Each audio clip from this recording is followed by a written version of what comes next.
amendments in various acts and regulations to create a better investment conducive destination. Lastly, I would like to conclude by urging all present here to wholeheartedly embrace the spirit of innovation and collaboration and embark on a journey of growth, prosperity, and shared success. Together, let us unlock the full potential of Nepal and make our way towards a better tomorrow. Thank you. Looking forward to today's session. Have a great day. Thank you. Thank you, sir. Thank you indeed. Ladies and gentlemen, please join me now in inviting the President of Confederation of Nepali Industries, CNI, Mr. Rajesh Kumar Agarwal. Right Honorable Prime Minister, distinguished dignitaries, ladies and gentlemen. It is with great honor and privilege that I stand before you today as the President of the Confederation of Nepalese Industries at this auspicious occasion of the Nepal Investment Summit 2024 organized by the Government of Nepal. We are delighted to have the opportunity to be as one of the co-organizers of this prestigious event. Today's gathering marks a pivotal moment in our nation's journey towards prosperity and growth, and I am deeply humbled to address such a distinguished audience of investors, policymakers, and visionaries. Nepal, with its abundant natural resources, cultural diversity, and strategic location, presents a wealth of opportunities for investors seeking to make a positive impact while achieving sustainable returns. From tourism to technology, infrastructure development to renewable energy, education to healthcare, our country offers a fertile ground for innovation, entrepreneurship, and inclusive growth. I extend a warm welcome to investors from around the world, inviting you to explore the myriad investment prospects that Nepal has to offer. Together, let us seize this moment to capitalize on the momentum generated by this summit and translate it into tangible investments that drive job creation. Nepal's unparalleled natural beauty, including the majestic Himalayan range and diverse cultural heritage, marks it as a prime destination for adventure seekers, nature enthusiasts, and cultural tourists. With a strategic focus on sustainable tourism practices, there is significant room for investment in eco-friendly accommodations, adventure tourism services, and infrastructure development. Nepal, in the realm of IT, has been making strides to position itself as an emerging IT hub in the South Asian region. Nepal's exports of IT services experienced an extraordinary surge, reaching a remarkable figure of $515.4 million in the year 2022. Furthermore, hydropower represents a crucial sector for investment in Nepal, given its abundant water resources and the potential to generate clean energy. This country is endowed with numerous rivers and water bodies, making it an ideal location for hydropower projects. Likewise, Nepal holds untapped potential for investors across diverse sectors, including education, healthcare, tea, real estate, and textiles. I'm glad to share with you all that the government has responded to the requests of the private sector, such as CNI, by amending various laws and regulations. It brings me great satisfaction to recognize and commend the proactive measures taken by the government through recent amendments in a multitude of laws and regulations. These actions underscore the government's unwavering commitment to nurturing a conducive investment climate within the country. As the President of CNI, I wholeheartedly endorse these initiatives and extend our firm support towards their implementation. We are committed to collaborating closely with the government to ensure the successful execution of these reforms. While we have made significant strides, I firmly believe that there is still much ground to cover. I am optimistic that the government will continue to extend its support and foster a favorable environment for investors in the days ahead. Also, please rest assured that CNI is committed to providing unwavering support and assistance to investors seeking to navigate the intricacies of the Nepalese market. In closing, let's seize this moment to drive transformative change and sustainable growth in Nepal. I strongly believe together we can unlock our country's full potential through collaboration, innovation, and shared vision. Thank you. Thank you, sir. Thank you indeed. May I now invite for his remarks the President of the Federation of Nepali Chambers of Commerce and Industry, FNCCI, Mr. Chandra Prasad Dhakal.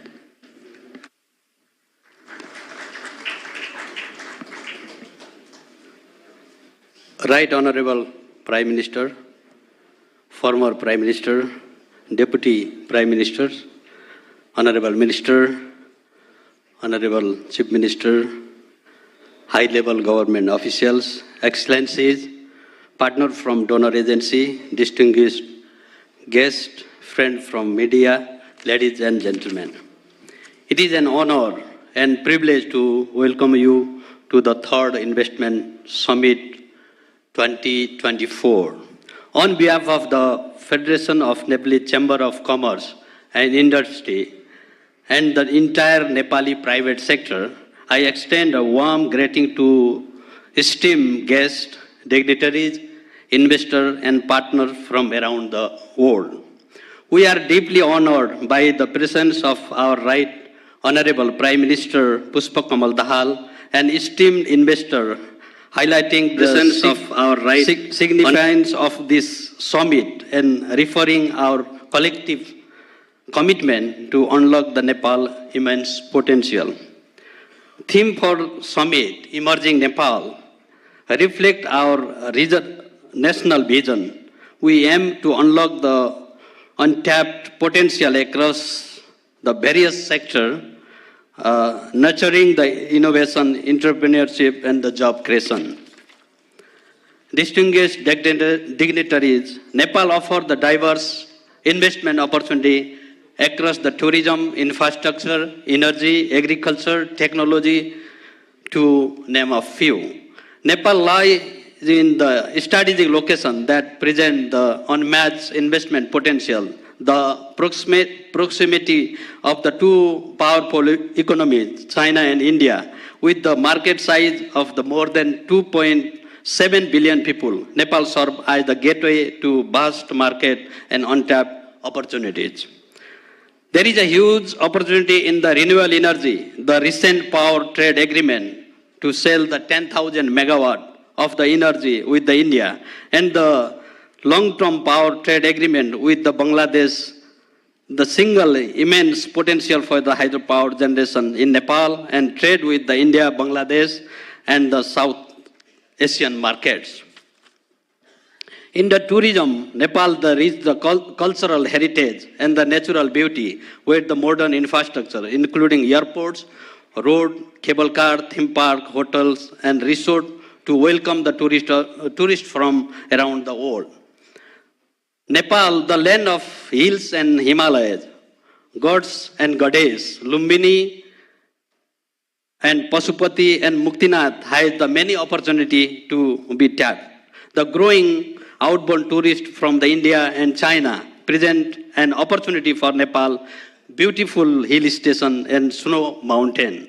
Agriculture and agro-processing is the another promising sector with the increasing the demand for Nepal fresh vegetable in GCC countries. Nepal diverse the biodiversity and proximity to the market.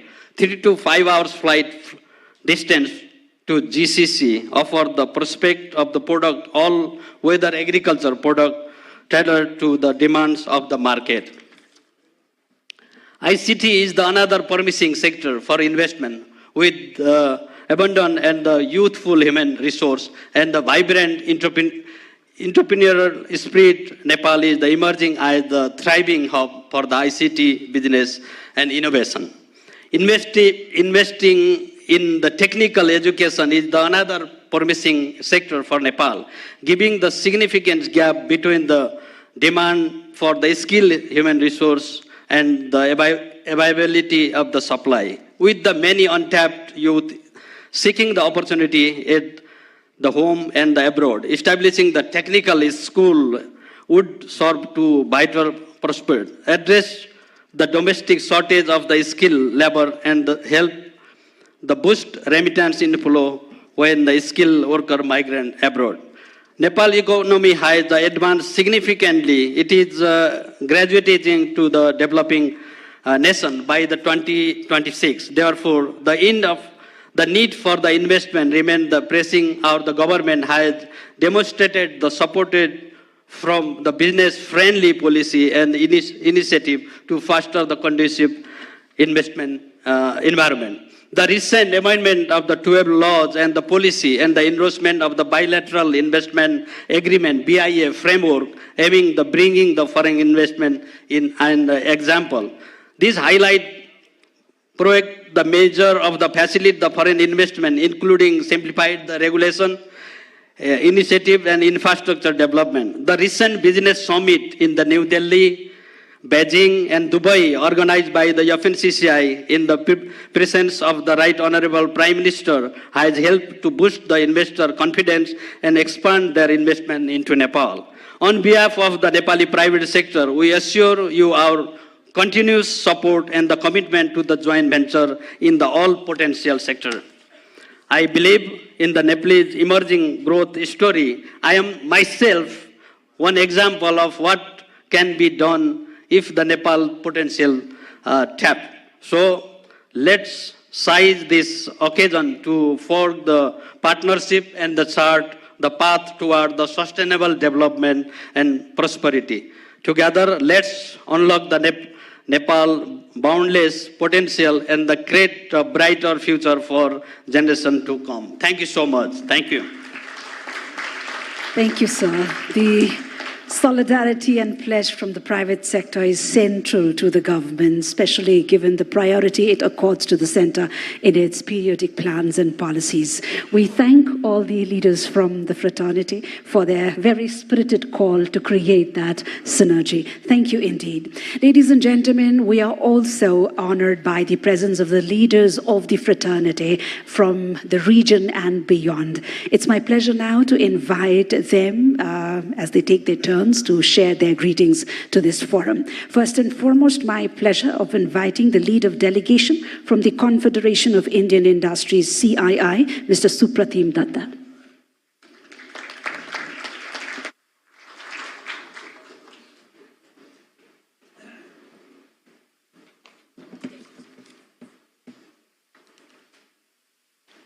Right Honorable Prime Minister, Mr. Pushpakamal Dahal, distinguished guests, ladies and gentlemen, it is a great privilege for CII to participate in the third edition of the Nepal Investment Summit. We are honored to share the platform with Right Honorable Prime Minister and Minister of Finance, Barsam Manpunji. Excellency, CII had a very productive and insightful meeting with you just about 2 weeks ago during the 58th AGM of the FNCCI. Your vision statement for Nepal, the potential that Nepal holds for us, has bolstered the confidence of the Indian enterprise in Nepal's economic potential going forward. The CII, on its part, is a strong believer in the enduring relationship between India and Nepal.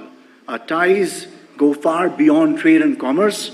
It encompasses development partnerships, robust economic engagement, and also, most importantly, a vibrant people-to-people connect.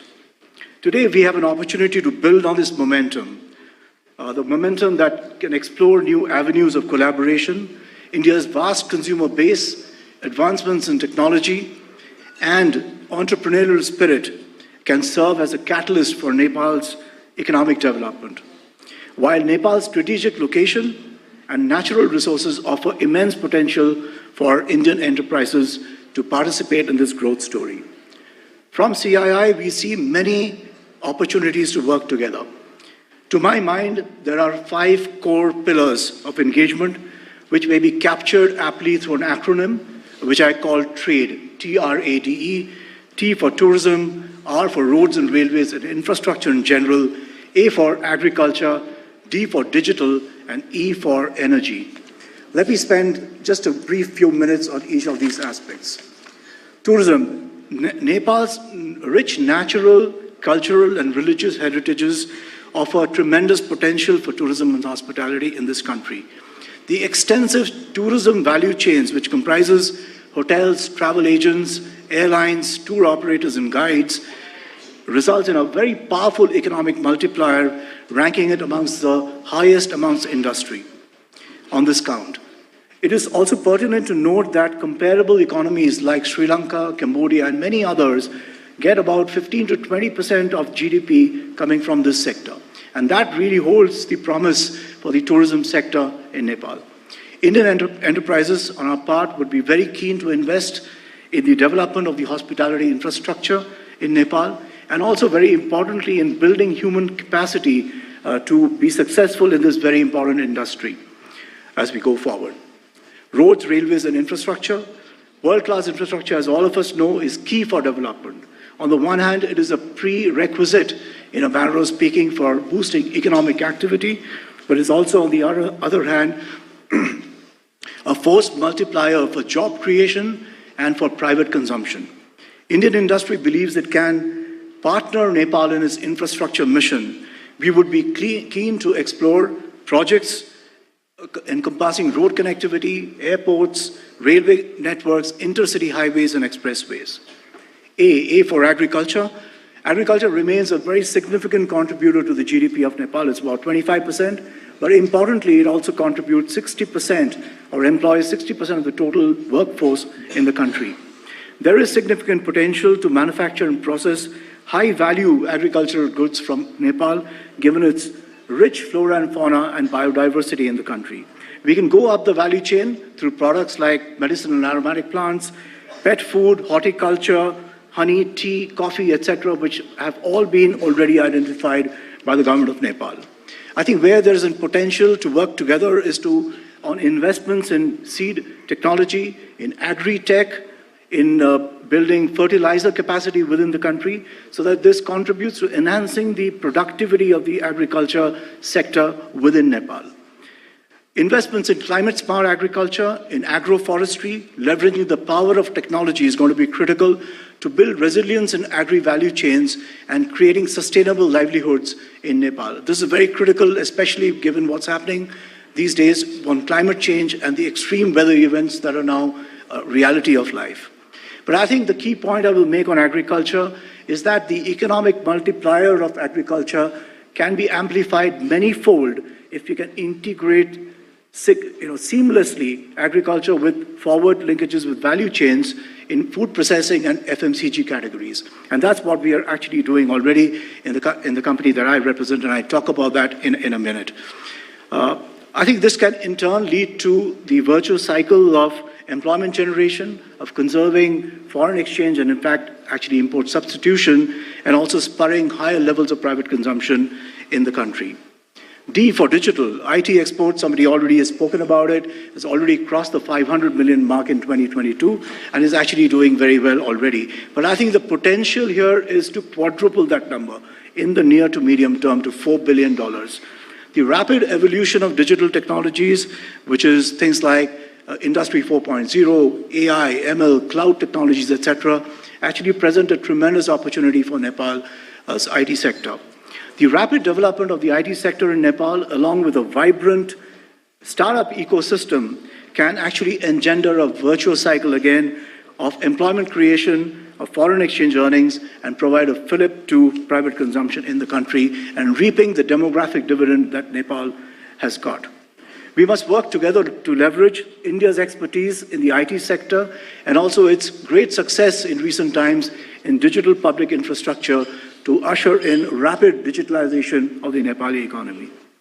E for energy, my previous speakers have already spoken about it, so I won't take much time.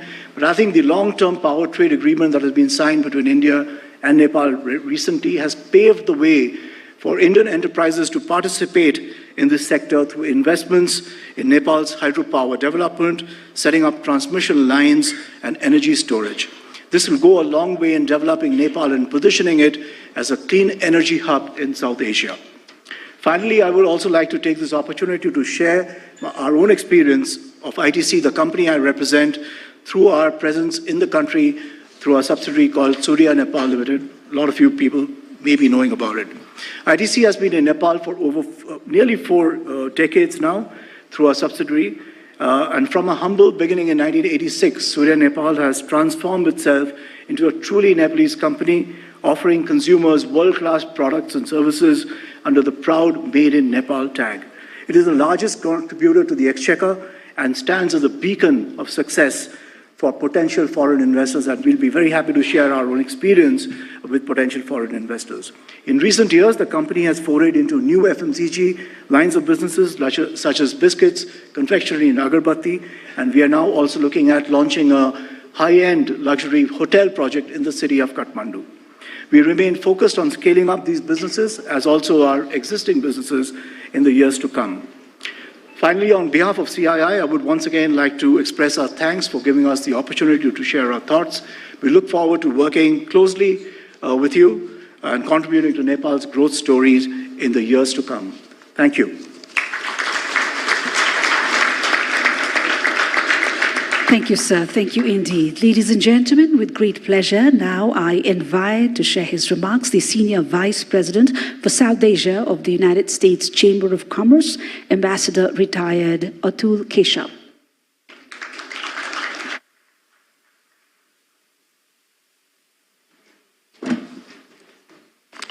Namaste and good morning, ladies and gentlemen. It's a delight to be here. Honorable Prime Minister, Minister Poon, members of the government, distinguished delegates, what a delight to be in Kathmandu.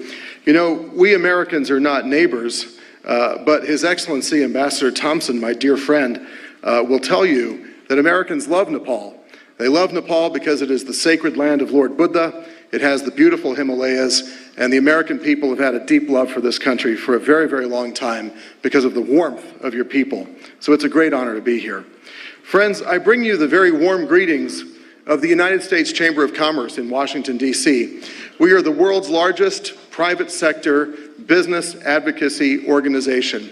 At our headquarters across from the White House, we were very honored to host Minister Poon last week, and we had a delightful time talking about the prospects for private sector investment in Nepal.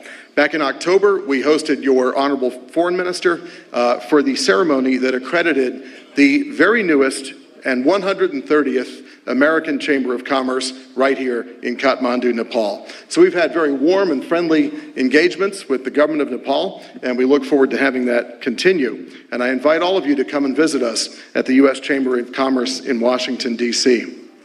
Friends, I last came here 10 years ago when I was an American diplomat, and there have been some real tough times in this country in the past 10 years. The earthquake, the pandemic, so much suffering. But what has really lifted my heart with joy in these past 2 days in Kathmandu is the amount of progress that Nepal has made despite these tough setbacks. The fact that you're having this wonderful summit, that you have a growing stock market, that you have a growing GDP, growing personal wealth is really remarkable.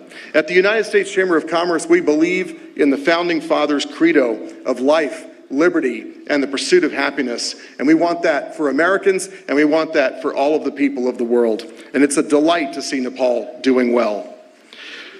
In fact, particularly important is the reduction in poverty rate by an estimated 25% since 2011. I can tell you Kathmandu in the past 10 years has been transformed, and there's so much wealth and happiness on the streets, and that is exactly right and proper.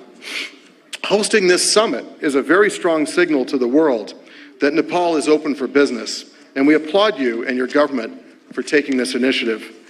The United States Chamber's mission in Nepal is twofold. First, we wish to support and recognize and celebrate the accreditation of the newest American Chamber of Commerce, and we really appreciate all of their hard work over the past 3 years to become accredited.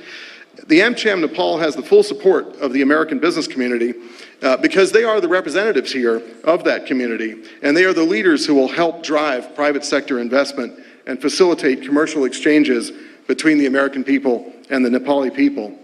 The AmCham here in Nepal can be a reliable, constructive partner in policy engagement with the government on ways to build a prosperous, free, sovereign, and happy Nepal for the benefit of all.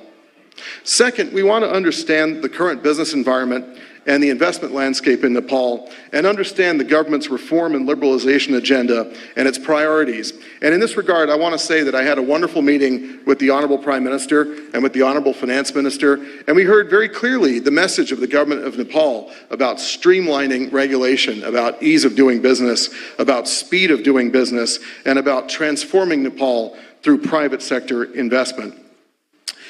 I also would say that we are taking this information back to the United States so that we can talk to our many thousands of member companies about the prospects in Nepal. Your presentation that we saw earlier was very compelling about the comparative advantages in Nepal, and I think that kind of messaging to the world is extremely important, so I'm very glad to be here.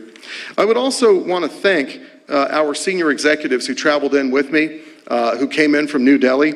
We have a lot of senior American executives in the region who make investment decisions. They're in Delhi, they're in Gurgaon, they're in Mumbai, of course, and in Bengaluru, and they're so close by. And these are people who are senior in American companies. They are empowered to make investment decisions. It is clear that Nepal has amazing opportunity in ICT, energy, tourism, agriculture, infrastructure, and financial services. These are areas of great interest for American companies. ICT particularly, I feel, can be a game changer. American digital economy companies are the leaders in the world, and they are interested in what's happening in Nepal. You have a wonderful demographic dividend. You have a fantastically talented and increasingly skilled populace, and this could be a real hotspot for American digital economy companies. In a way, Nepal can take full advantage of this by ensuring that the regulations that govern the digital economy are as competitive as possible. Because these companies, being digital, can hire wherever the best policy opportunities are. And if the policy and regulatory framework in Nepal is good, they will come. Friends, the development and unlocking of Nepal's rich hydropower resources through effective regulations and policies can also position the country as an energy hub and an exporter to the wider region, which will fuel considerable growth in this region and in Nepal, and of course generate tremendous amounts of revenue and prosperity for the Nepalese people. Clean energy could also sustainably fuel further investment in Nepal, particularly in energy-intensive products such as servers and data centers, especially relying on clean and renewable energy. Friends, while there's a lot that's been accomplished, and I really appreciate the rhetoric and the clear policy signals of the government of Nepal, I think that there's always more to do, and this is where American companies play a role. American companies have been in Nepal for decades. They are responsible stakeholders. They adhere to the very highest levels of ethics and managerial and technological excellence, environmental stewardship. They are very large employers in this country. They pay substantial amounts of taxes. They touch the lives of millions of people in this country, and they are working to build a better and happier life for all of the people of Nepal. Companies like MetLife, Coca-Cola, our digital economy powerhouses are deeply dedicated to the happiness and prosperity of this country. And indeed, we believe in the role of the private sector in generating prosperity and wealth and happiness and not generating debt and obligation, which is only a way to go backward. Creating a more level playing field for foreign companies, building regulatory predictability and mechanisms for stakeholder inputs, and focusing on ease and speed of doing business will generate further investment in Nepal. In the words of an old American film, if you build it, they will come. We commend the government for its actions in many of these areas, and we appreciate very much the government's efforts to obtain Nepal's first sovereign credit rating and working to pass the electricity bill. We believe that a commitment to lasting reform will enable Nepal's business environment and private sector truly to flourish and generate sustainable, inclusive, and resilient growth for Nepal's citizens. And friends, may I say from my regional perspective, it is clear that the next 20 years in this region could be completely transformative. If you look at the demographic advantages, if you look at the increasing regional and collective effort for integration and the amazing demographics of South Asia, I think that you could see a transformation in the lives of the Nepali people over the next 20 years that is going to greatly enhance your prosperity and your happiness. But friends, effective and coherent government policy will be essential, and it will catalyze Nepal's efforts to graduate from least developed country status very soon and enter middle income. Friends, the United States Chamber of Commerce stands with you. We look forward to hearing good news from Nepal. We'll take the good news we've heard today back to Washington. We invite you all to continue the engagement. Thank you all very much for the opportunity to speak to you. Thank you. Good day. Thank you, sir. Thank you indeed. Ladies and gentlemen, please join me now in inviting to the podium President of the SAARC Chamber of Commerce and Industries, Muhammad Jassim Uddin.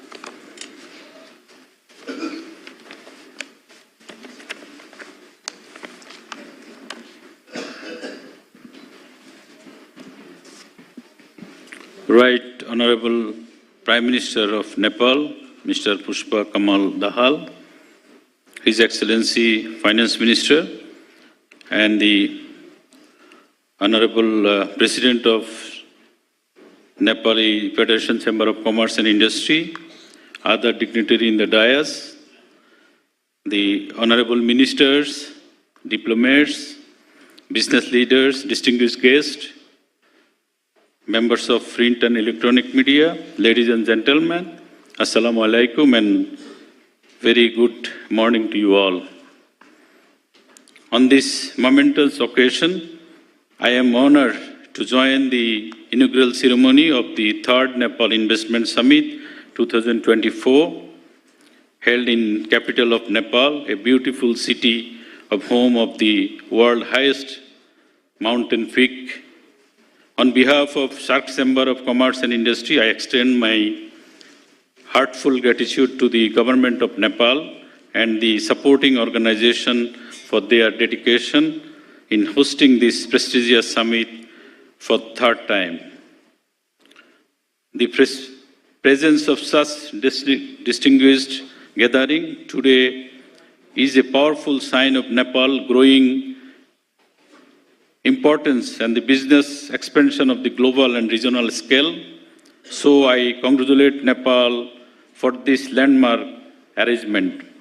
Distinguished guests, today's investment summit serves as a springboard for the further networking and the continuing potential investors, developers, national and global business leaders, policymakers, and other key stakeholders.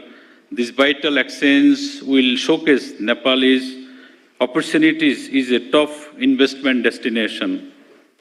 The SAARC region boasts immense potential, the vast market, a young and dynamic and the diverse resource. As a president of SAARC Chamber of Commerce and Industry, I am particularly excited about the future prospect and trade and investment between Nepal and the SAARC countries. However, we must also acknowledge the first challenge invitees like South Asian Free Trade Agreement, the SAFTA and the SAFAs have yet to reach the South Asian. Their desired potential inter-regional SAARC trade remains below 7%. The NAFTA, this figure is over 40%. The 56% in EU countries and 22% is ASEAN countries, and the 5.36% is the Commons. Excellencies, it is highly relevant to triple this year the many of the fresh starters, the regional trade and the activity, the Ankara, the Akaura and Agartala rail link between India and Bangladesh was inaugurated recently. Similarly, India-Sri Lanka ferry service has resumed after 40 years, and the Bhutan-Bangladesh have entered into an agreement enabling the Bhutan use Bangladesh railways, airways, seaport, waterways, and the road transit. In addition, South Asian countries, particularly Nepal, Bhutan, and Northeast India, possess immense potential for the hydro power generation. The first ever regional energy market has been functional with the participation of India, Nepal, Bangladesh.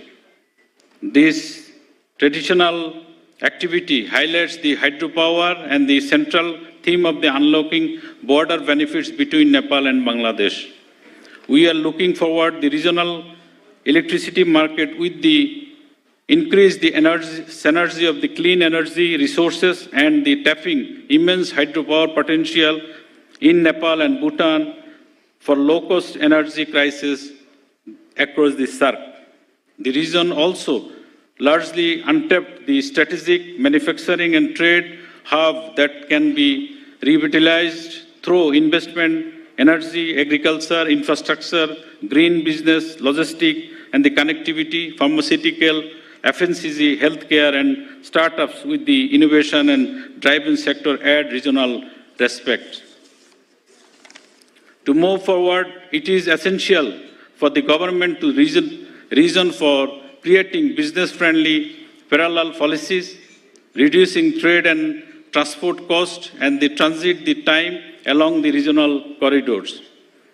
The natural beauty of the rich cultural heritage South Asia, including both Nepal, Bangladesh, make them popular tourist destination.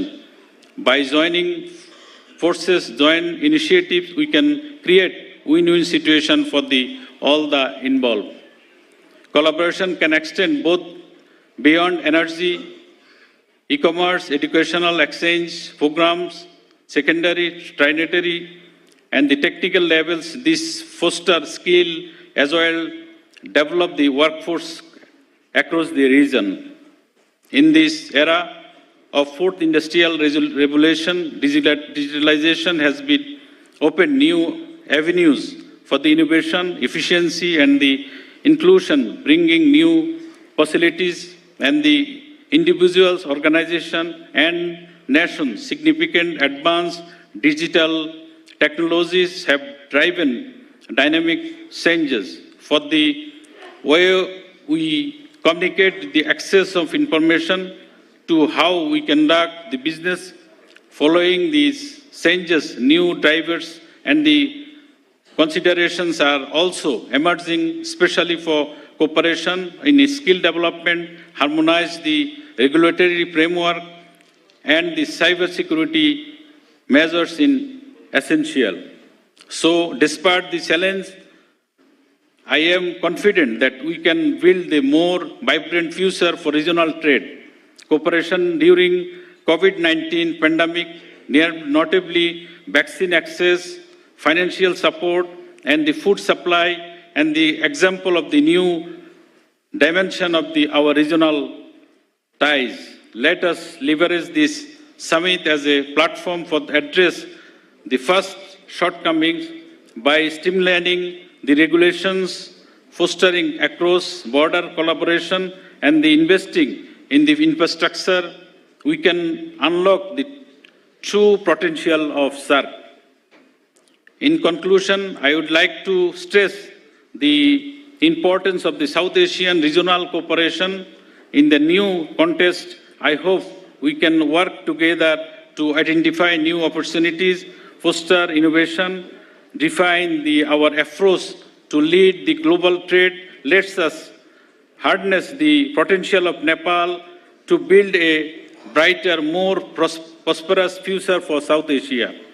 Thank you for your attention, and I look forward the valuable discussion, insights that will emerge of the investment summit. Thank you. Together, we can create a more prosperous and the interconnected South Asia. I wish a great success of the third Nepal Investment Summit 2024. Thank you all. Thank you. Thank you so much, Mr. Mohammad Jasimuddin, the President, SAARC Chamber of Commerce and Industries, and to all the esteemed speakers who have represented their voices at this forum.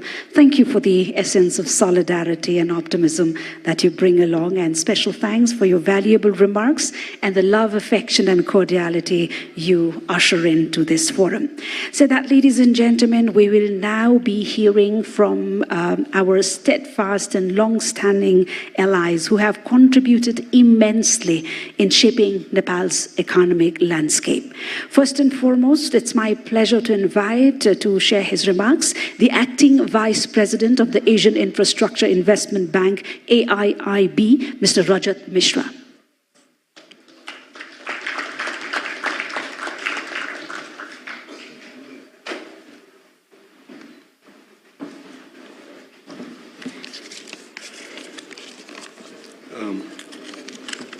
Right Honorable Prime Minister, Your Excellencies, dignitaries, ladies and gentlemen, Namaste.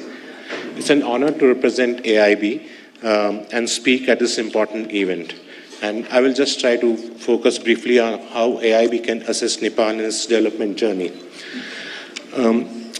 Nepal is at a historic cusp, scheduled to graduate from category of LDC to medium income country very quickly.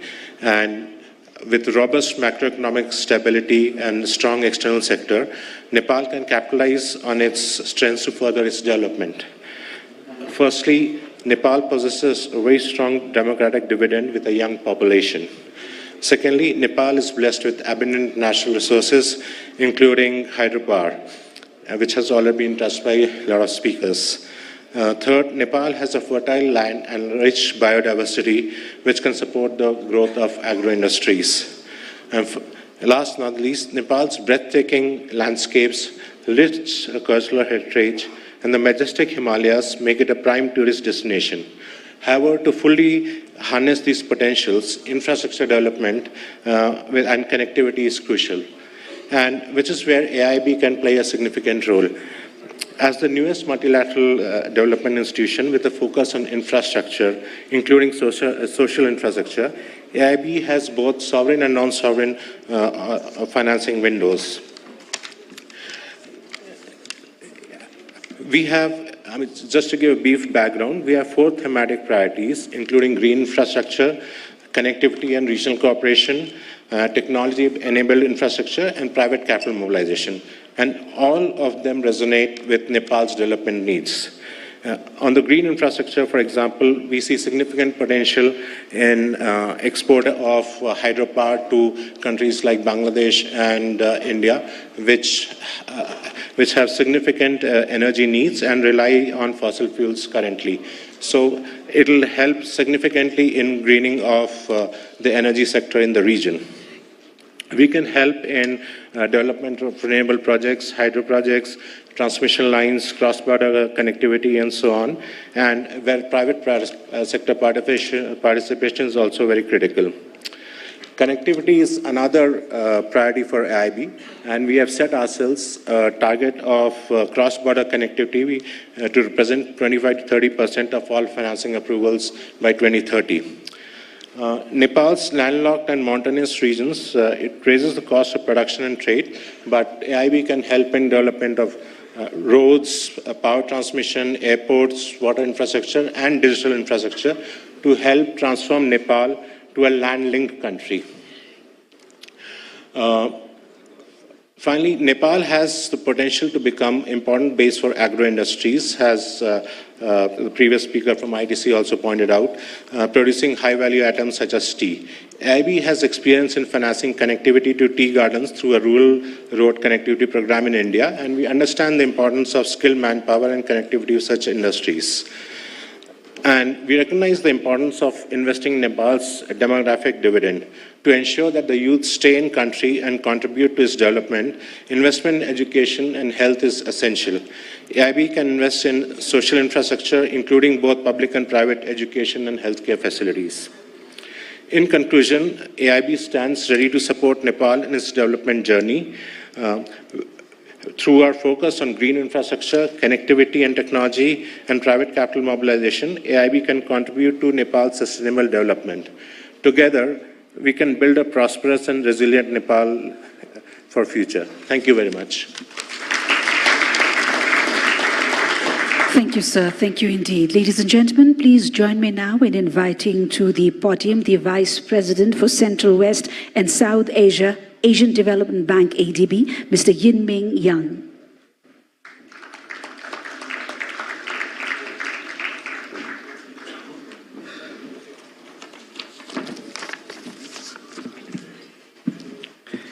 Honorables, Excellencies, ladies and gentlemen. It is a great honor for me to participate in this summit. On behalf of the Asian Development Bank, let me extend our warmest congratulations to the opening of the third summit. Nepal is at a critical stage of welcoming investors by showcasing important progress in improving the business climate in recent years.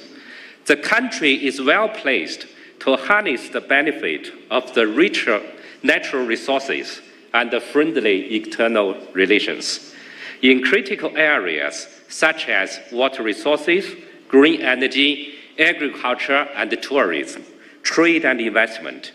In my remarks, I will touch upon ADB's operations in Nepal and share our views on priorities for promoting investments. ADB is seeking opportunities to expand our private sector operations. Our investments include a hydropower project, lending to SMEs, including women-led business, partnership on trade finance with financial institutions, and the support through venture capital. ADB and the World Bank Group are currently preparing a joint approach for our forthcoming country strategies. The joint approach allows closely aligning all our operations during the period 2025 to 2029, including in private sector development. Coming to my views on how to promote investments, especially from the private sector, I would like to share a three-stream approach, namely upper, middle, and downstream support. On upstream support, ADB's sovereign and non-sovereign operations will collaborate under one ADB approach to introduce reforms to strengthen the enabling environment for the private sector development. Through a mix of our instruments, mainly policy programs, investment projects, and technical assistance, ADB works with a wide range of stakeholders to help pinpoint critical reforms and integrate them into our operations. Some key areas for strengthening the enabling environment for private sector include simplified permits and approval process in the areas of business registration, land permits, environment and social safeguard standards, investment repatriation, flexibility in hiring, and transparent and fair tax administration. Furthermore, ADB is developing a PPP roadmap for Nepal and will support priorities identified in the roadmap. ADB, in collaboration with International Finance Corporation, is also working with the government to obtain approval for ADB to issue offshore local currency bonds in the near term in order to enrich the tools for supporting a strong private sector development. Coming to mainstream support, ADB offers support for PPPs in the form of transaction advisory services at every stage of the project cycle. ADB deploys significant resources to support upstream and midstream activities for PPPs.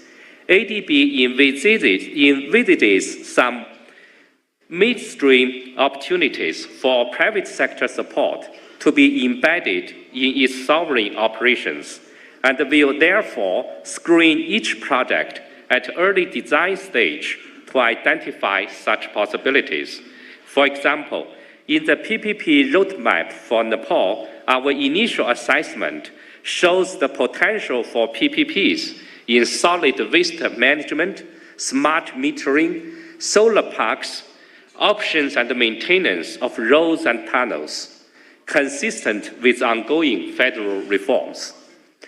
Turning to downstream support, including climate finance, at Asia and the Pacific's Climate Bank, ADB aims to mobilize $100 billion in climate finance by 2030, and to increase support to climate change mitigation and adaptation to 75% of our overall commitment operations in terms of a project number.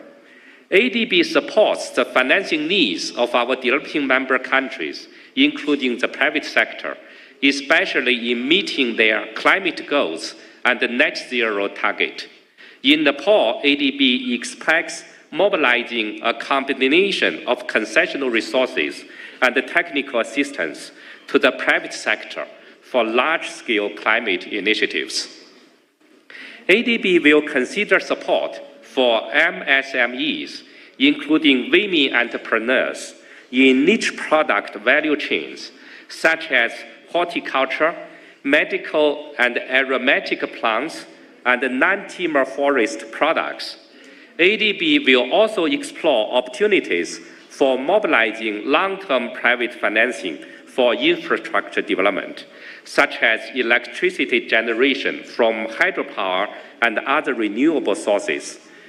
We will also explore ways to scale up business models and technology solutions to increase their impacts, focusing on digitalization, gender equality, inclusive finance, and climate adaptation, in line with the government priorities. ADB will further endeavor to diversify into other segments of infrastructure, such as high-quality telecommunication services, clean and affordable transportation, urban infrastructure and services, and tourism infrastructure. In closing, I would like to commend the initiatives taken by the government to promote investments and reiterate ADB's strong commitment to assist Nepal in attracting private sector investments with both our knowledge and lending services, and in partnership with all the other stakeholders, including the business community. Finally, let me wish a great success of the summit. Thank you. Thank you, sir. Thank you indeed. May I now invite upon stage the South Asia Regional Vice President of the World Bank Group, Mr. Martin Reiser, to share his remarks.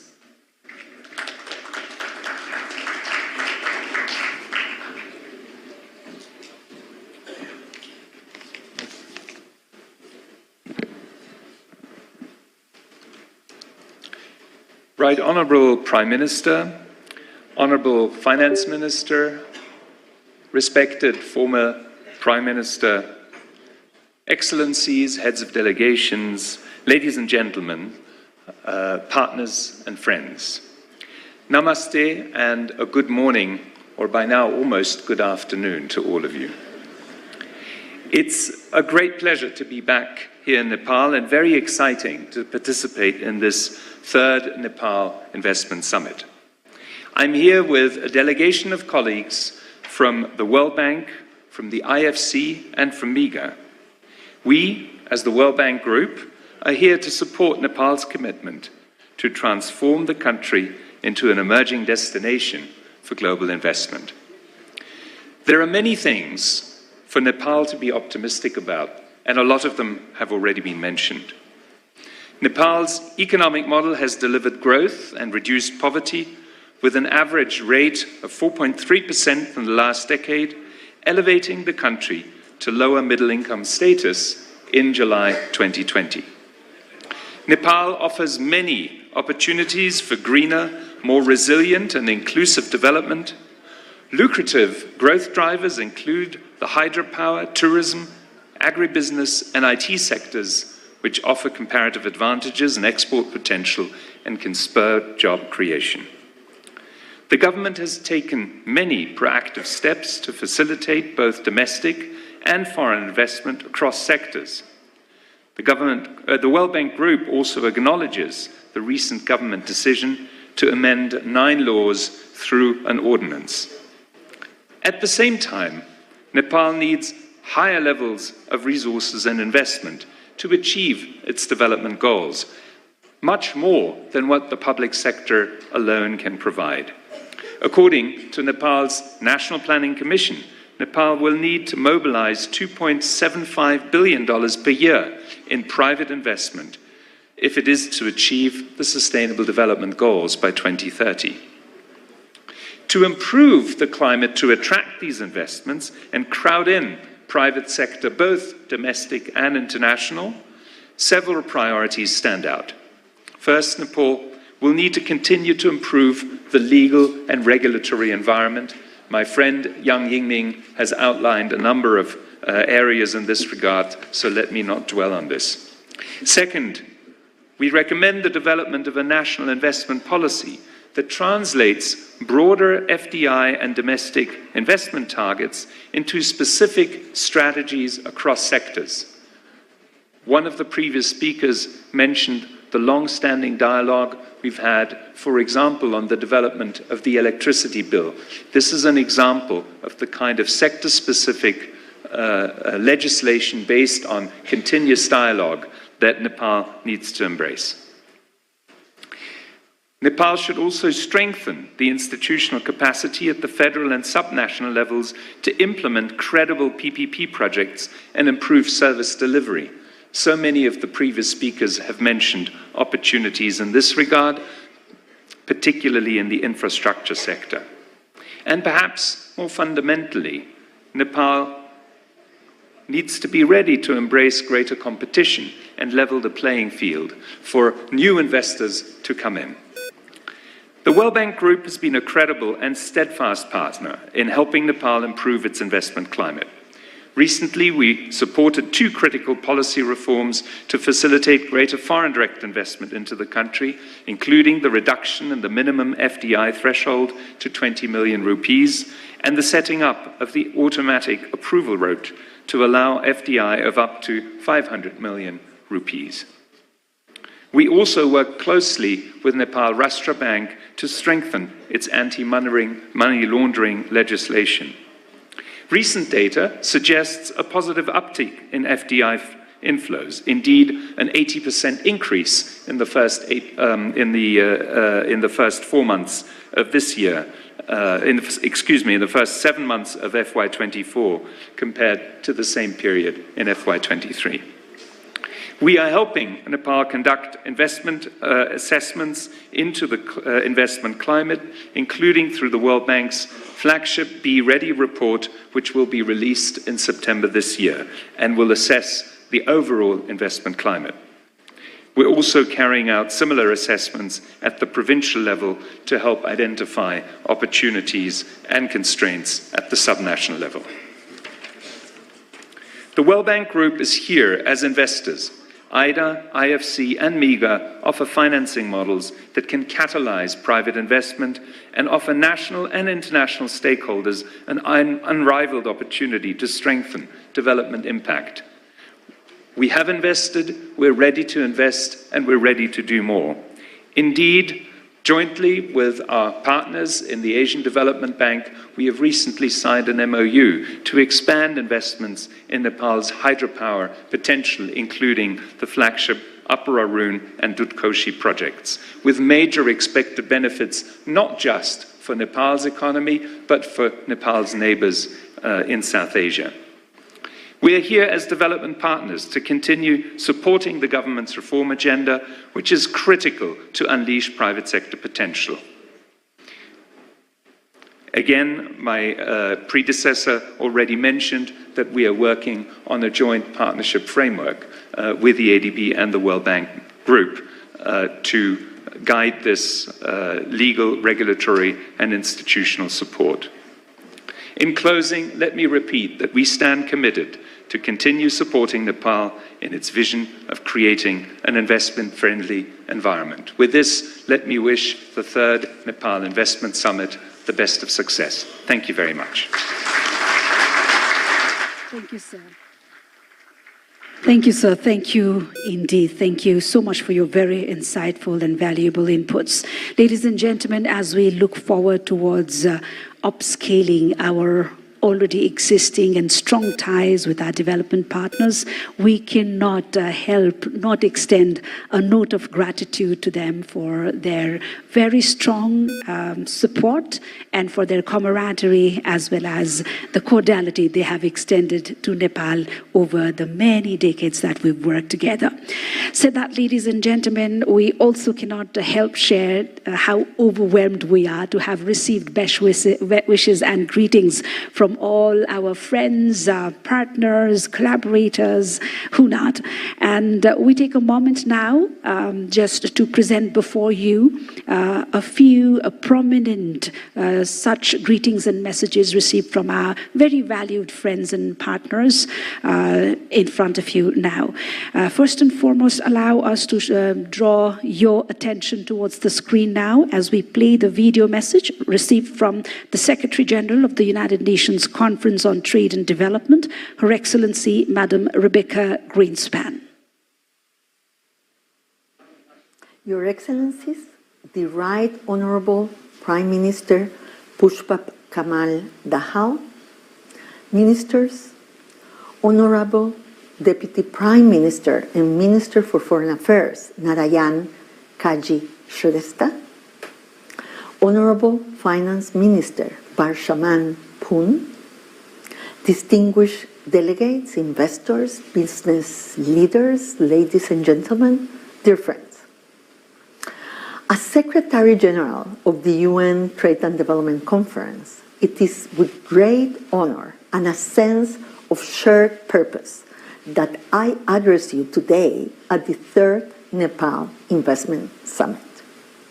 Nepal, a land of breathtaking natural beauty, rich in resources, culture, and a dynamic workforce, is already on a positive growth, heading to graduate from the least developed countries category in 2026. Its young and dynamic population, a strategic location at the crossroads of Asia, and a growing appetite for progress, is poised to become a regional beacon of inclusive growth and innovation. This summit marks a critical opportunity to showcase Nepal's immense potential to global investment and provide a multi-stakeholder platform to exchange and interact.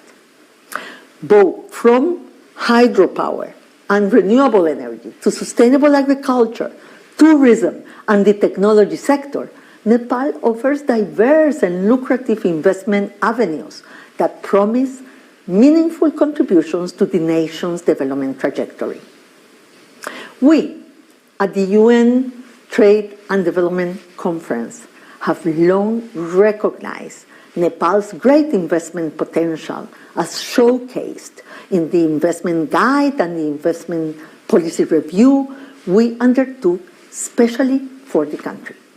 According to our study, Nepal has made significant strides in recent years, demonstrating a strong will to create a conducive business environment. The government's effort to streamline regulations, enhance infrastructure and institutional capacity, and promote transparency are encouraging signs for potential investors, together with the very ambitious policy agenda that has been proposed.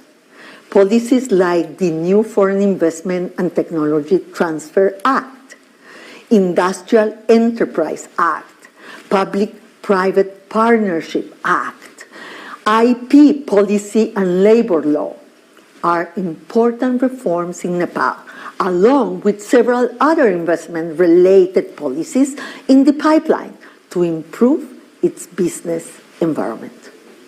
As Nepal continues on this path, ensuring a level playing field for both domestic and international investors will be essential to attracting the scale of investment needed to reach its full potential.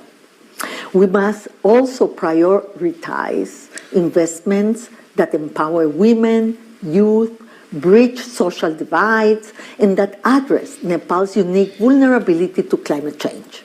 Investing in green technologies, resilient infrastructure, and climate-smart agriculture is not merely a profitable choice, but an urgent necessity for Nepal's long-term prosperity and security. We at UNCTAD stand as a steadfast partner to Nepal on this journey.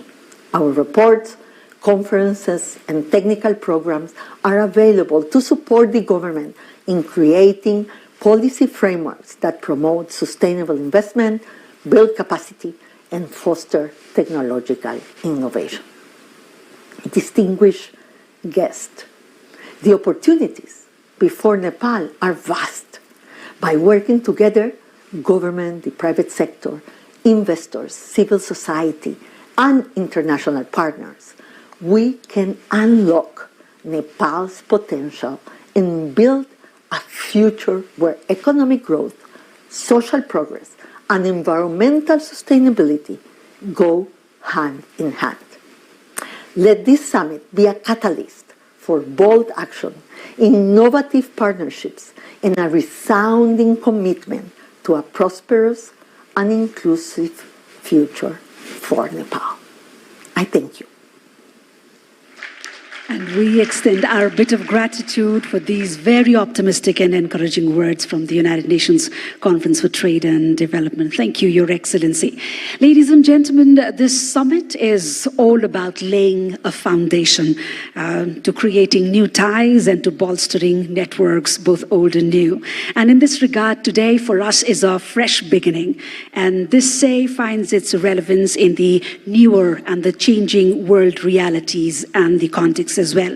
And amidst the heightened developments triggered by technology, AI, and whatnot, our needs are shifting, and therefore the importance of coming together. Nepal cannot wait, trust us. Nepal cannot wait to reap from your expertise, your resources, your knowledge to create that essence of solidarity and prosperity together.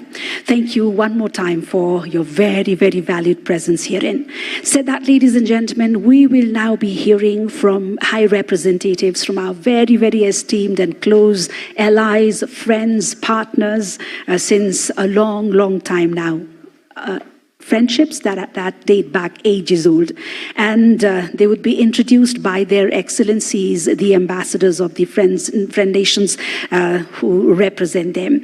Ladies and gentlemen, the friendship, support, and collaboration have yielded countless opportunities of growth and progress for Nepal, and they continue to shape the trajectory of Nepal's development journey. Said that, and with immense gratitude, I have the pleasure, first and foremost, of inviting upon podium His Excellency, the Ambassador Dean R. Thompson, the Ambassador of the United States to Nepal.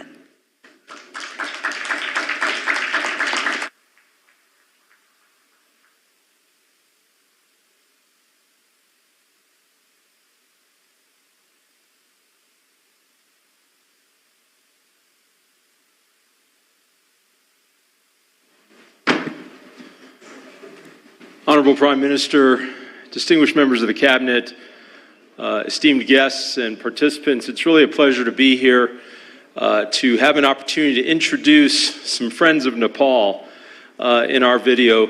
But quickly, I just want to say, for 77 years, the United States has been a steadfast partner working closely with Nepal on its development journey, and we're so proud that as we look forward for the next 77 years, we're poised to invest billions of grant-based assistance in developing infrastructure, transportation sectors, health sectors, and many, many other areas of Nepal. And working together, we want to strengthen the business climate and make Nepal indeed a fine destination for investment. Congratulations on this summit, and I would turn people's attention to the video screens to see some friends of Nepal from Washington with their greetings. The United States is deeply committed to Nepal's economic future. For over 7 decades, the United States has worked with the Nepali people, its government, and the vibrant private sector to attract investment, to strengthen the business climate, and to make sure this economic growth benefits people at all levels of Nepali society. I had the unforgettable experience of visiting Nepal last year, and I saw firsthand the deep cultural heritage, the incredible natural beauty, and of course the inspiring people that make Nepal unique. From tourism to clean energy, agribusiness to IT, Nepal provides a significant emerging opportunity for investment. As Nepal graduates from least developed country status in 2026, this summit is of paramount importance, as are the government of Nepal's continued steps to adopt pro-growth reforms and further build on its impressive democratic progress. USAID is looking forward to continued partnership with the government and with the private sector to generate additional growth and opportunity for the people of Nepal. The United States is committed to supporting Nepal's economic growth. DFC has committed more than $270 million in projects across Nepal to support Nepal's vital economic sectors, including technology, agriculture, and energy. We have focused on improving access to capital for small and medium enterprises across Nepal, particularly strengthening women's economic empowerment. And we know that there is much more that we can do together. Together, we can invest in Nepal's infrastructure and help support economic growth across the country. And we at DFC are ready to do our part. Nepal and the United States have a long history of bilateral ties based on our shared principles and values. I saw the importance of this common foundation when I visited Nepal last year and witnessed firsthand the immense potential for growth in our relationship. I'm excited for this summit because I see how much opportunity exists for Nepal and the United States to expand our business and investment ties. I look forward to seeing how both Nepal and the United States find ways to make Nepal's business climate welcoming to U.S. investment and how we can continue working together to build up our relationship. The $500 million Nepali-led MCC Compact supports clean and reliable energy and safer roads and aims to create tens of thousands of new jobs for Nepalis and facilitate robust cross-border trade in clean energy. By helping Nepal achieve these national priorities, businesses will be encouraged and enabled to sustain and grow their investments. Through these partnerships, the United States also supports the government of Nepal on policy reforms to attract even more business interests, making it easy for local businesses to grow and helping the government deliver on its promise of an inclusive and prosperous democracy for all Nepalis. The U.S. government is looking forward to supporting Nepal as it realizes its incredible potential as a global destination for business.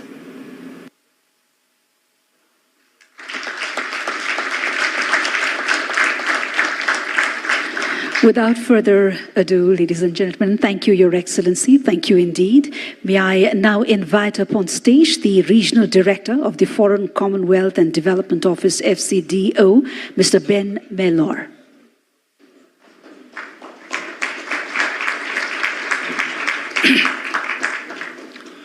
Right Honourable Prime Minister, distinguished guests, namaste.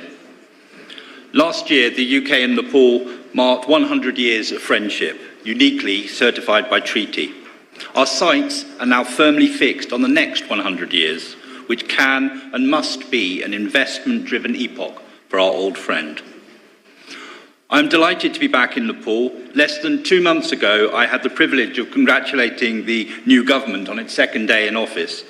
And here we are already celebrating a major milestone, this third Nepal Investment Summit. Today's event follows a successful investment conference held in the City of London last year, where Nepal garnered significant interest as an investment destination. And momentum is building. Over recent weeks, the Nepal government has enacted by legislation or by ordinance important economic reforms, which we've heard about this morning, which will make it easier for many gathered here to invest in Nepal. I commend these efforts and encourage rapid implementation to ensure Nepal secures the investment it needs. As the UK Minister for Development underlined during his own recent visit, the private sector is the engine of development. Only the private sector can drive development and create jobs at the rate necessary to keep the kids in the country. and consolidate Nepal's graduation from LDC status. This summit sets us on that path, mobilising domestic and foreign direct investment to upgrade infrastructure, harness hydro, expand big business, and build a market in which SMEs, the engine of employment, can flourish. I am delighted that our UK delegation at this summit reflects the full bandwidth of UK-Nepal economic relations. Our delegation is reinforced by His Majesty's Trade Commissioner for South Asia and by senior representatives of the UK Development Finance Institution, BII. They are joined by a range of experts, some of whom already invest here, and some of whom are indeed proud UK Nepalis. I'm pleased to finish my remarks by introducing a short video from two British ministers, Minister Trevelyan and Minister Mitchell, both card-carrying members of the Nepal Fan Club and equally passionate about improving your investment climate. Like them, I wish everyone a successful investment summit. Thank you very much. Namaste. It is a real privilege for my colleague, Minister Andrew Mitchell, and myself to speak to you today as you gather at the Nepal Investment Summit. We are so sorry that we cannot be with you there in person. Our bilateral relationship, dating back to 1816, is a testament to the close and warm relationship between us and ties between our people which have strengthened over time. I cherish the very warm welcome that I received in Nepal last year during the celebrations of 100 years since the signing of the Treaty of Friendship between our two countries. Now, my own recent visit to Nepal left me in awe of your country's enormous potential. Multiple sectors, whether that's tourism, hydropower, digital or agriculture. And we have no doubt that investors will find these investment opportunities attractive. The strong growth potential, combined with a chance to build lasting networks, can help businesses achieve their aims while helping your economy grow. Regional energy trade will get a significant boost if businesses can harness the untapped potential of the vast hydro resources. That will not only deliver practical benefits, but also combat climate change at the same time. Since 2012, we have supported Investment Board Nepal, which has mobilised over £1 billion in investments, including for the Arun 3 hydropower project. Our development finance institution, British International Investment, has committed £125 million in Nepal and is actively scoping new investment opportunities. And during my recent visit, I launched the UK's new development portfolio. Between now and 2030, we will provide £400 million to attract more than £1 billion in investment. We support your determination to create a conducive environment for investors and stand ready to work together on the necessary reforms for making Nepal an attractive destination for foreign capital. We hope that this summit will be a great success, and we look forward to working closely with you to further strengthen our partnership. Thank you. Thank you indeed. Thank you indeed to the high dignitaries and to Mr. Mellor. Thank you so much. Ladies and gentlemen, please join me as I invite up on stage His Excellency Ambassador of India to Nepal, Mr. Naveen Srivastava.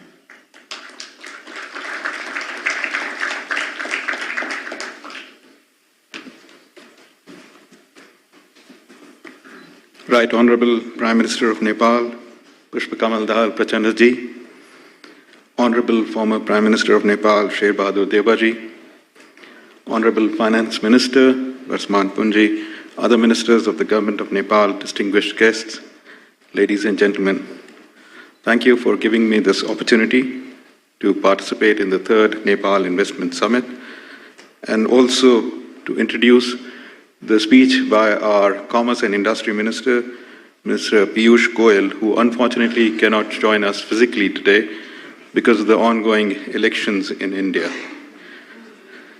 Before the speech, let me share a few thoughts about India-Nepal relationship and economic relationship in particular, and what both our governments have done in the last few years to strengthen it further. As is well known and have been spoken by earlier speakers, India and Nepal share civilizational ties, cultural, traditional links, since times immemorial form a unique bedrock as we develop our multifaceted relationship in the modern times. Under the leadership of Prime Minister Modi and our Neighbourhood First policy, it has been our endeavour to work with the government of Nepal to create an enabling environment for benefit of both peoples. It is indeed a matter of great satisfaction that India today is the biggest cumulative FDI investor in Nepal, with more than 33% of Nepal's FDI stock currently, which amounts to about 89 billion Nepali rupees.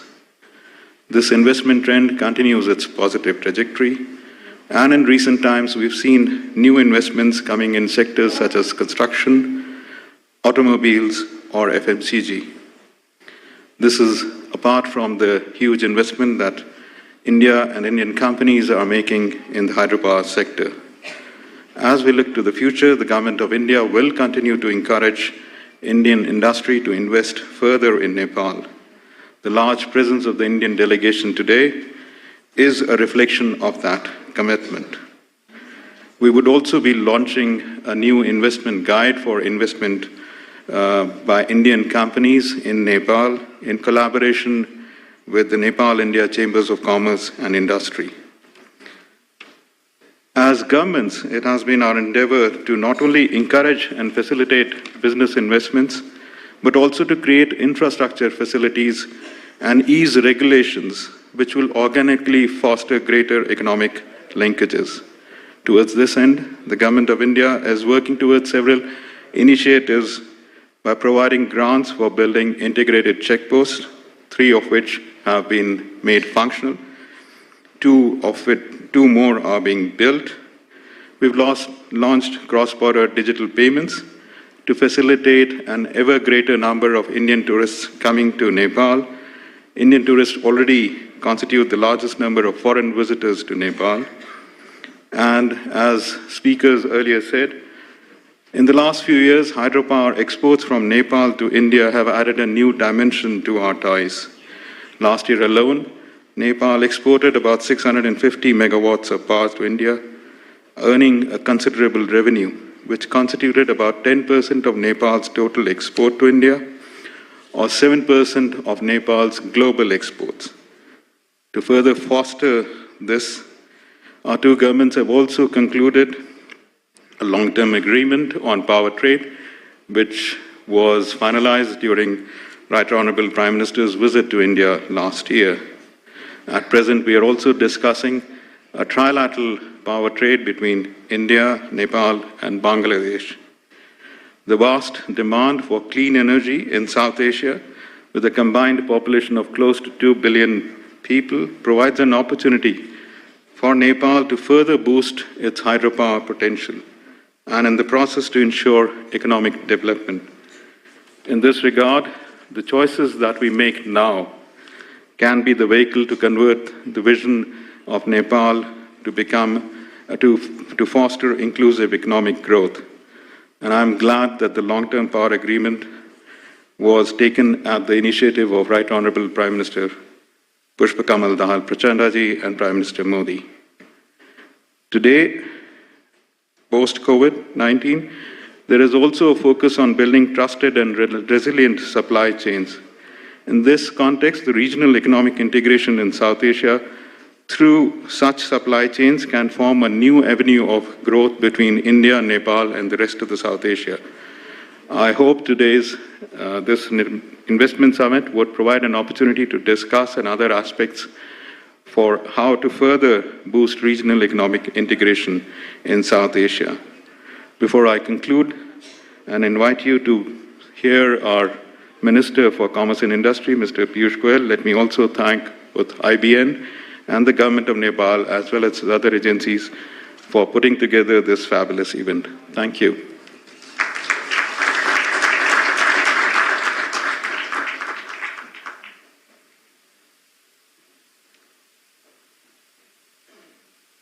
Namaskar, esteemed participants of the Nepal Investment Summit 2024.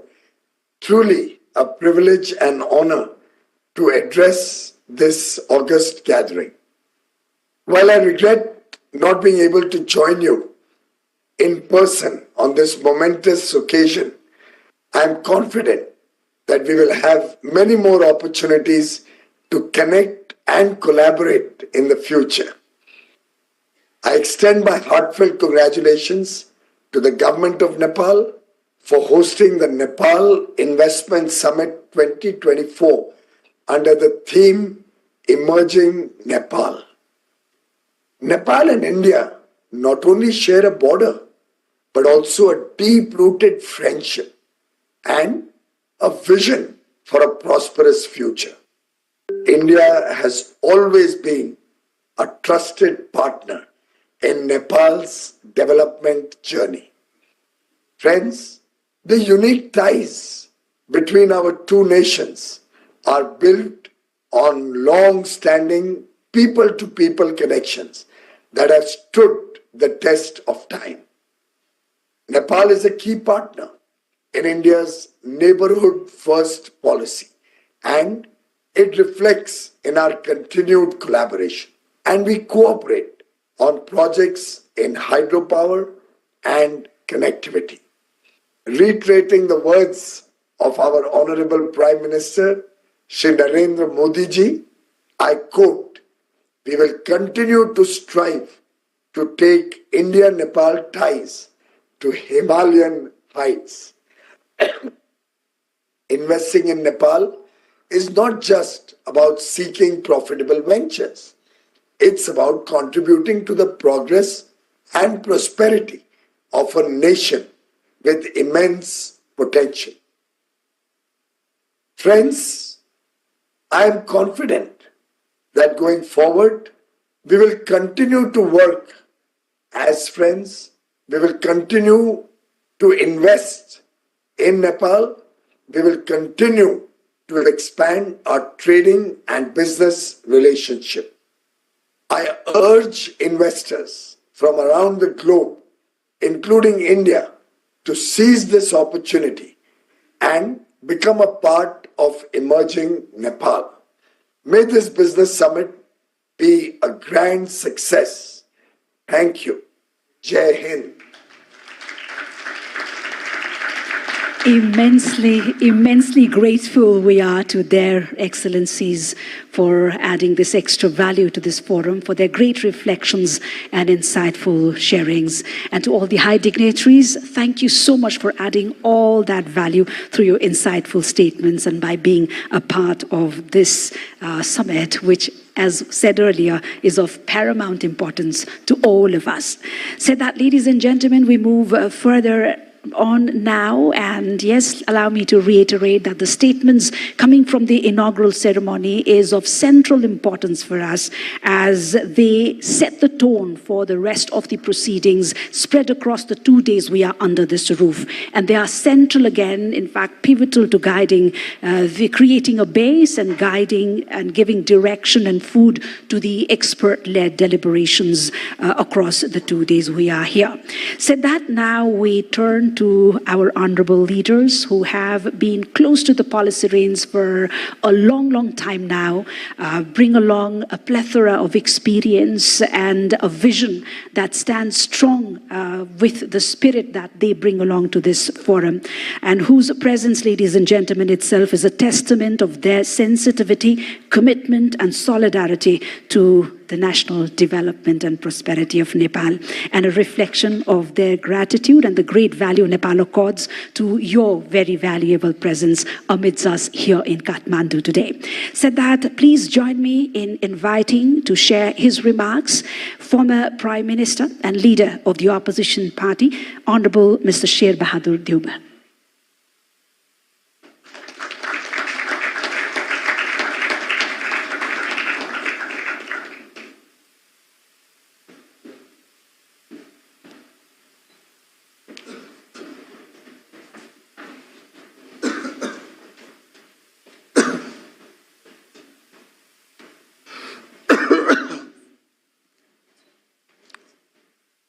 side, Honorable Prime Minister, Mr. Pushpa Kamal Dahal Prachandaji, Honorable Ministers, Excellencies, leaders from the private sector,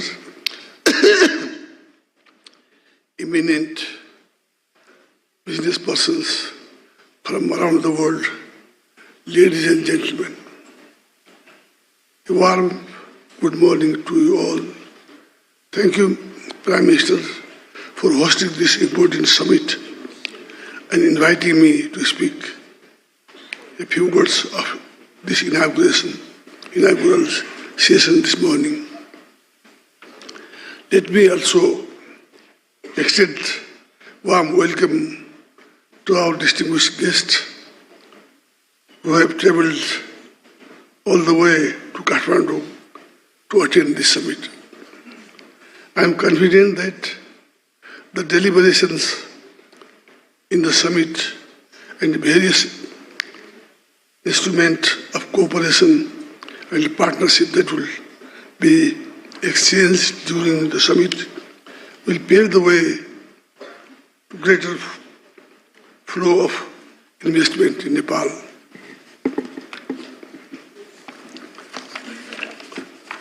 Nepal is still a least developed country. We confront huge development challenges, while our country has huge potential for development. We lack adequate capital and appropriate technology to realize development benefits. In this context, the convening of this high-level event assumes a particular significance. My party, Nepali Congress, initiated economic reform reform in Nepal back in 1990. Nepali Congress government liberalized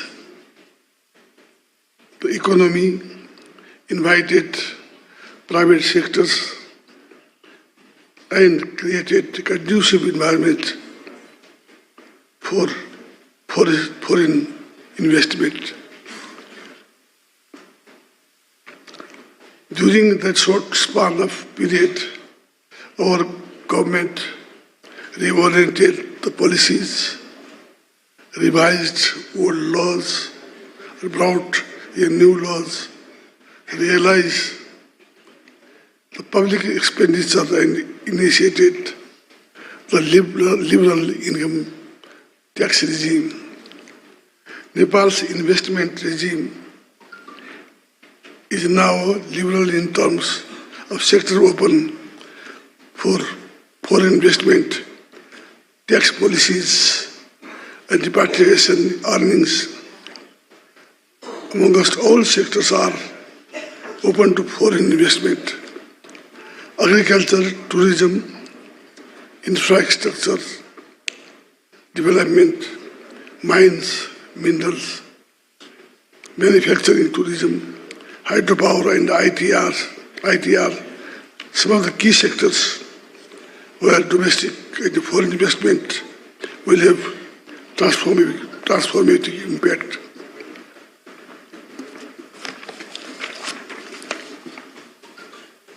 Foreign investment is protected by domestic law and various international instruments to which our country is party.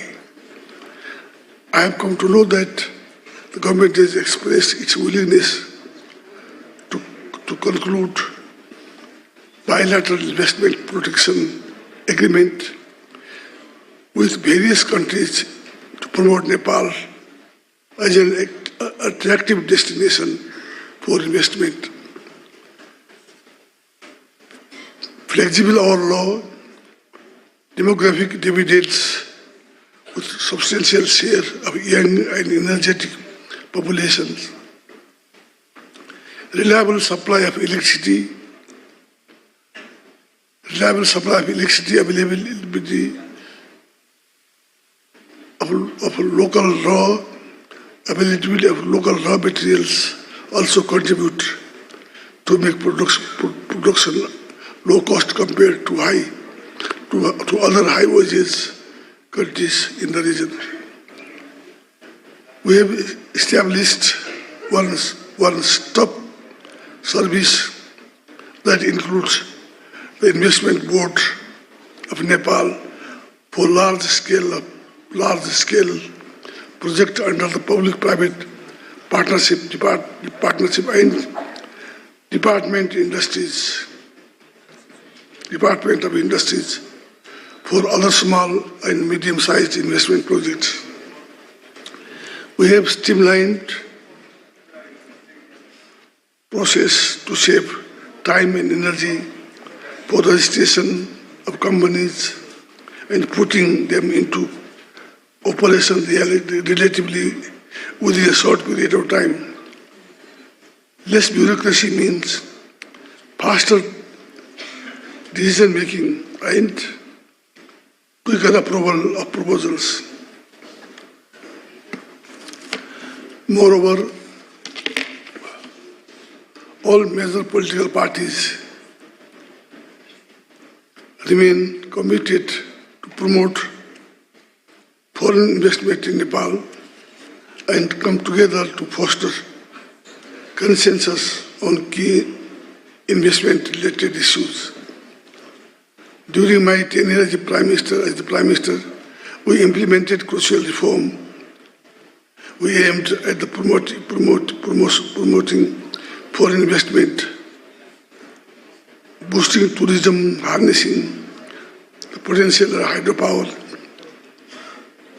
revitalizing industries and agriculture.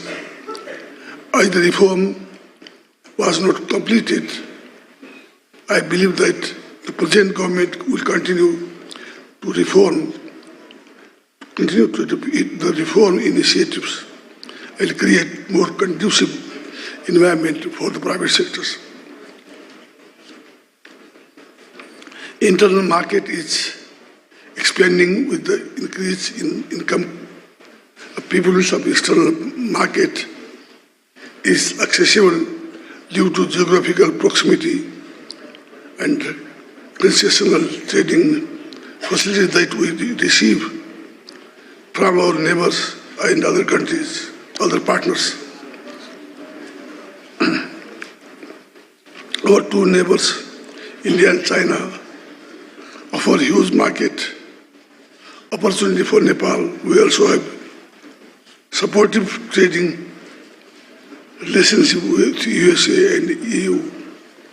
As former Prime Minister and the President of the largest and oldest Democratic Party, Nepal Congress, I would like to convey the following message.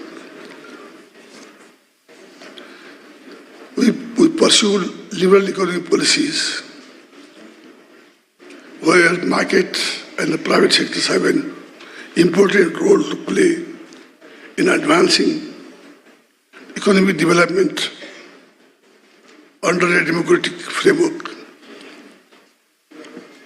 The government plays a facilitating role and creates an environment that is conducive for the investment and business without losing its responsibility to ensure social justice and inclusive representation of all segments of Nepalese society.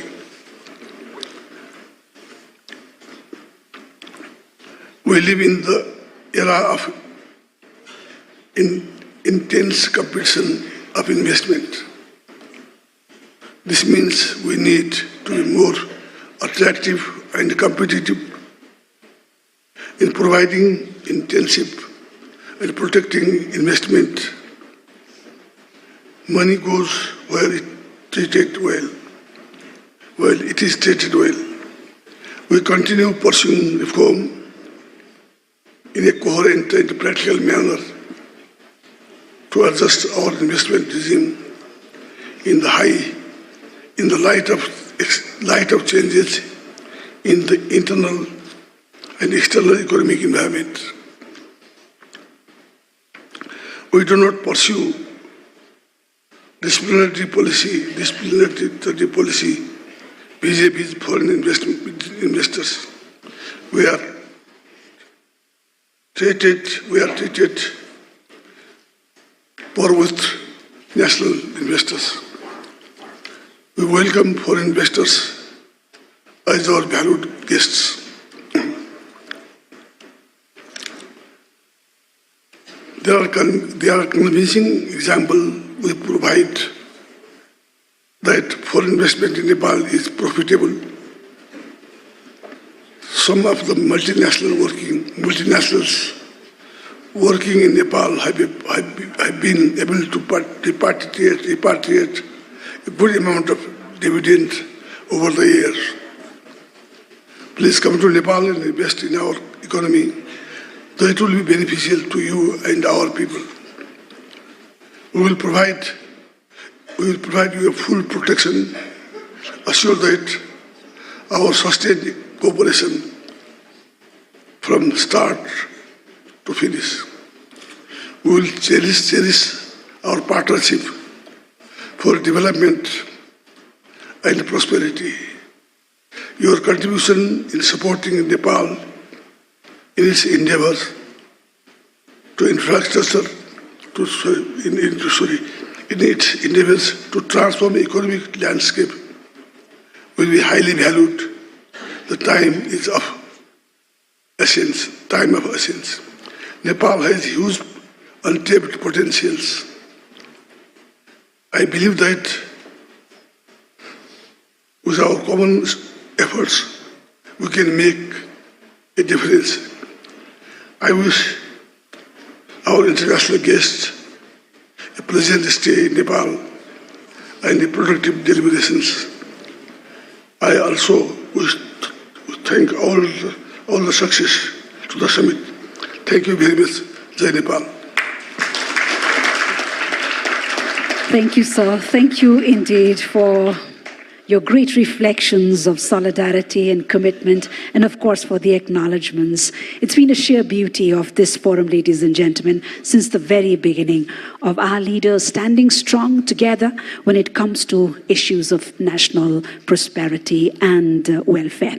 Thank you one more time to Honorable Sher Bahadur Deuba. Said that, ladies and gentlemen, it is my pleasure to draw your attention now to a significant moment of collaboration and commitment. And trust me, this is just the beginning. And today, in the gracious presence of the Right Honorable Prime Minister, Mr. Pushpa Kamal Dahal Prachanda, and reflecting the spirit of partnership and progress, we shall witness the signing of a few MOUs. The stage has been set for it. And again, I reiterate, this is just the beginning with a very eventful summit that will be, being held here at the Solti Hotel with so many events, B2Bs and other special events lined up. We are looking forward to many, many more. And these MOUs, these partnerships, these networkings, which are fostered here at this very forum, would be our soul, our engine, and the driving force that would take us further ahead for many, many years to come. And with this hope and confidence, it's my pleasure now to invite the signatories for the first MOU, which is between the BLC Group Nepal and Yota Data Service India. And this is for the establishment of world-class data center, cloud services, and artificial intelligence platform services in Nepal. May I invite the signatories, namely from Yota, the CEO himself, Mr. Sunil Gupta, and representing Nepal, Director of BLC, Ms. Megha Chaudhary.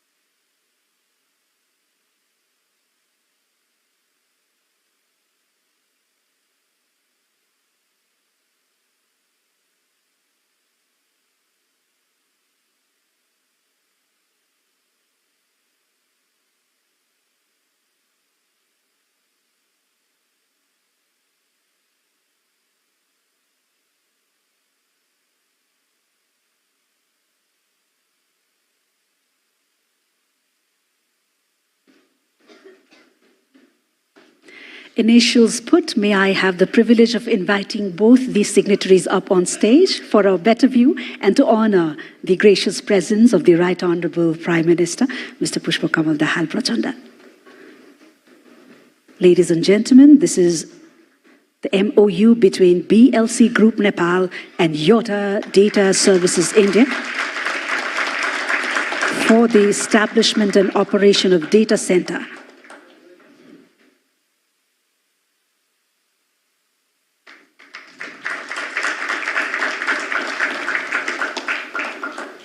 Thank you so much. The next MOU, ladies and gentlemen, is between the Federation of Nepali Chamber of Commerce and Industries and the National Chamber of Commerce and Industry of Malaysia for trade and investment promotion. May I have the pleasure of inviting the signatories from Malaysia Chamber of Commerce, the President himself, Tan Sri Dato So Tian Lai, and from FNCCI, President Mr. Chandra Prasad Dhakal.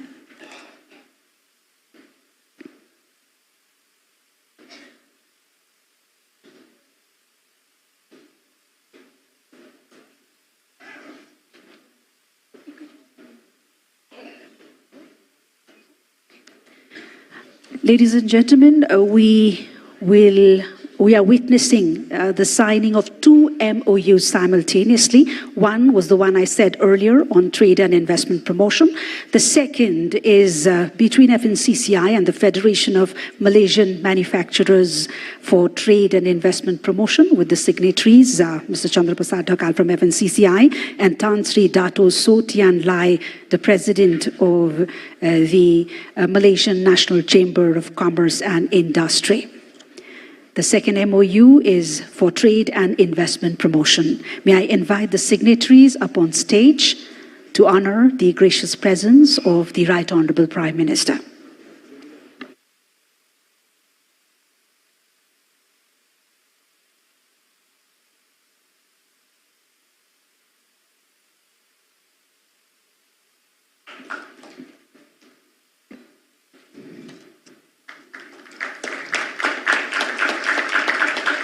Many, many congratulations to the entities finding this collaboration as we look forward to many, many more to come in the 2 days we are here and then the days we get that network done.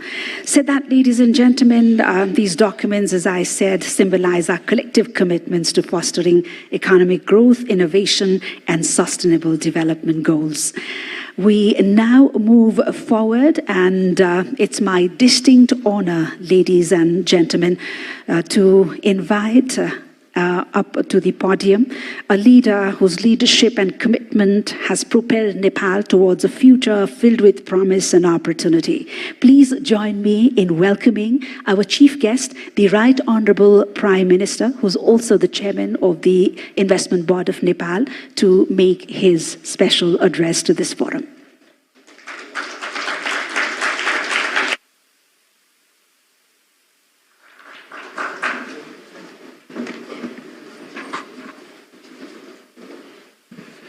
Honorable former Prime Minister, my cabinet colleagues, distinguished delegates, esteemed guests, ladies and gentlemen, very good morning and namaste to everybody. At the outset, I extend my warm welcome to you all to the 3rd Nepal Investment Summit 2024. Today marks a momentous occasion in our journey towards economic prosperity and sustainable development. As we gather here, I am filled with profound optimism and confidence that Nepal is emerging as a premier investment destination, offering boundless opportunities for global investors. Nepal is the land of Gautam Buddha, Mount Everest, and brave people. Equally, it is a country that wholeheartedly welcomes foreign investment. Nepal stands at the center of opportunities, welcoming investors with its untapped potential.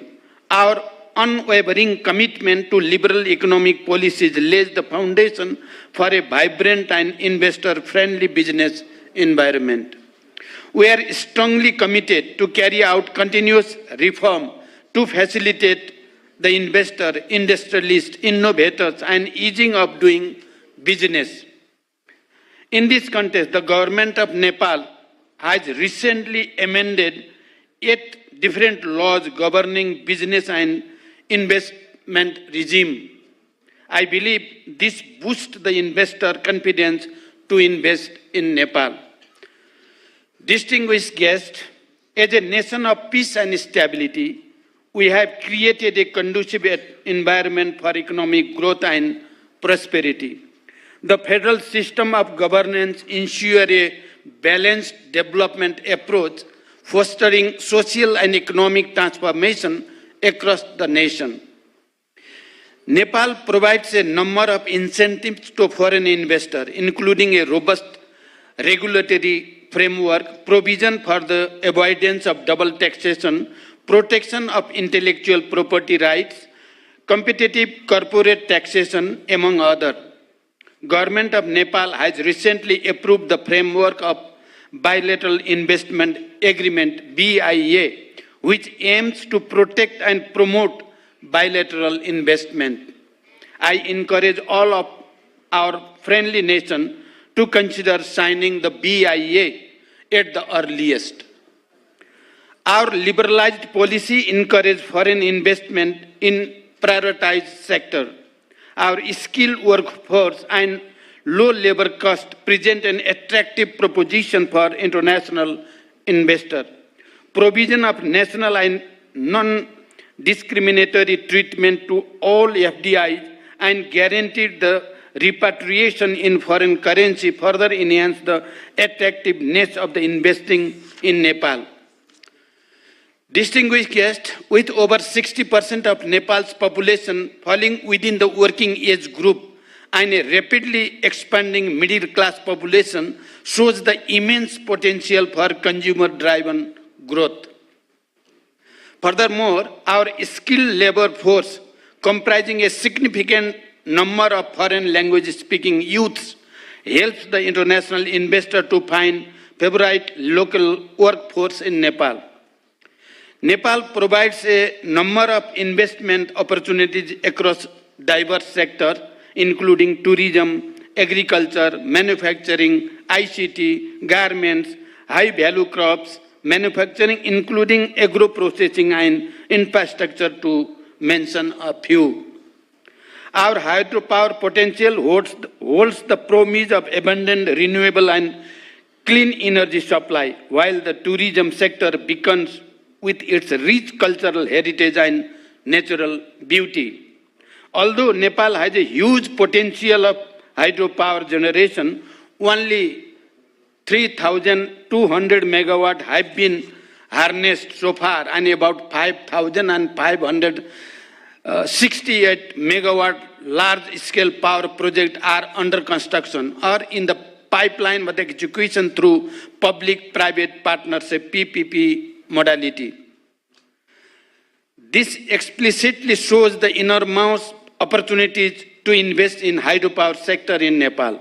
The existing and planned cross-border transmission line with India and China facilitates energy exchange within the region. To facilitate the power cooperation within the region, we have signed power trade agreement with India, MOU for power sector cooperation with China, and MOU for power export with Bangladesh.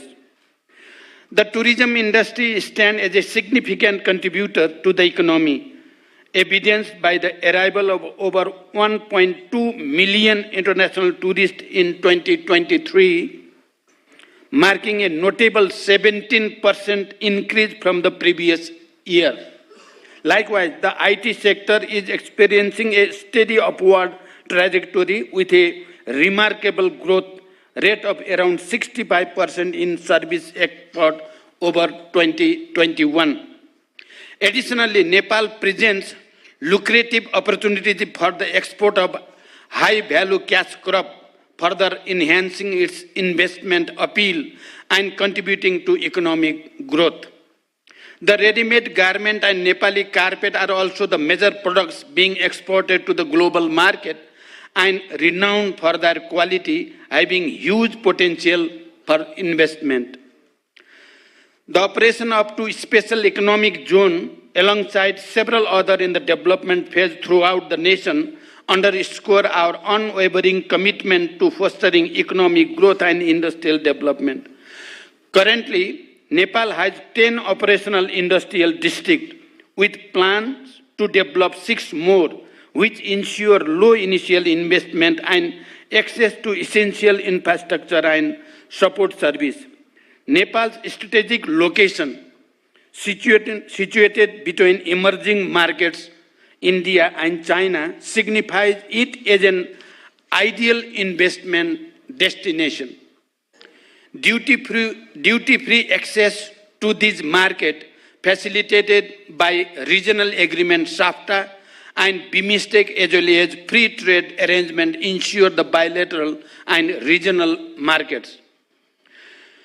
To facilitate the smooth inflow of international private investment, the Department of Industry serves as the approving agency for investment less than 6 billion rupees, while the Investment Board Nepal handles investment exceeding 6 billion rupees or energy project with over 200 megawatts. Both government agencies are committed to provide eased and facilitated one-stop service within a stipulated time frame to both domestic and international investors. Investment in Nepal is profitable, as witnessed in the case of various companies operating in Nepal with significant foreign investment. The share of repatriation of dividend of these companies remains impressive, which demonstrates the profitable investment environment in Nepal. Distinguished guests, the agreement and exchange of Memorandum of Understanding MOU witnessed just a moment ago symbolizes the beginning of a new era of collaboration and partnership.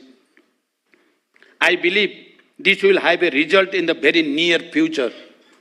I also believe that during this important today's event, some declaration will be made at different level, government to government, government to business and business to business, and business and government, and this will project Nepal as a global investment destination. The multitude of projects to be showcased at this summit herald the vast opportunities of investment in Nepal, with the promise of tangible outcomes benefiting both our nation and potential investor. As we embark on this collective journey, I am confident that Nepal's immediate goal of achieving sustainable and high economic growth in the coming decade is well within the reach through the partnership with private sector, both domestic and foreign. With the collaboration and support of all, I am optimistic that we will harness Nepal's economic potential and chart a course toward economic transformation and prosperity.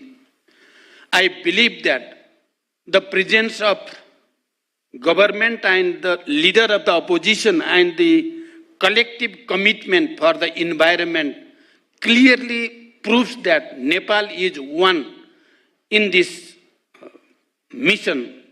At the end, I express my warmest wish to all the delegates for a fruitful and productive summit. We would be reaching to you to materializing the outcomes of this summit. May your time in Nepal be filled with inspiration, collaboration, and opportunity. Together, let us pave the way for a brighter future. Wishing you a pleasant stay in Nepal. Thank you. Thank you for your attention.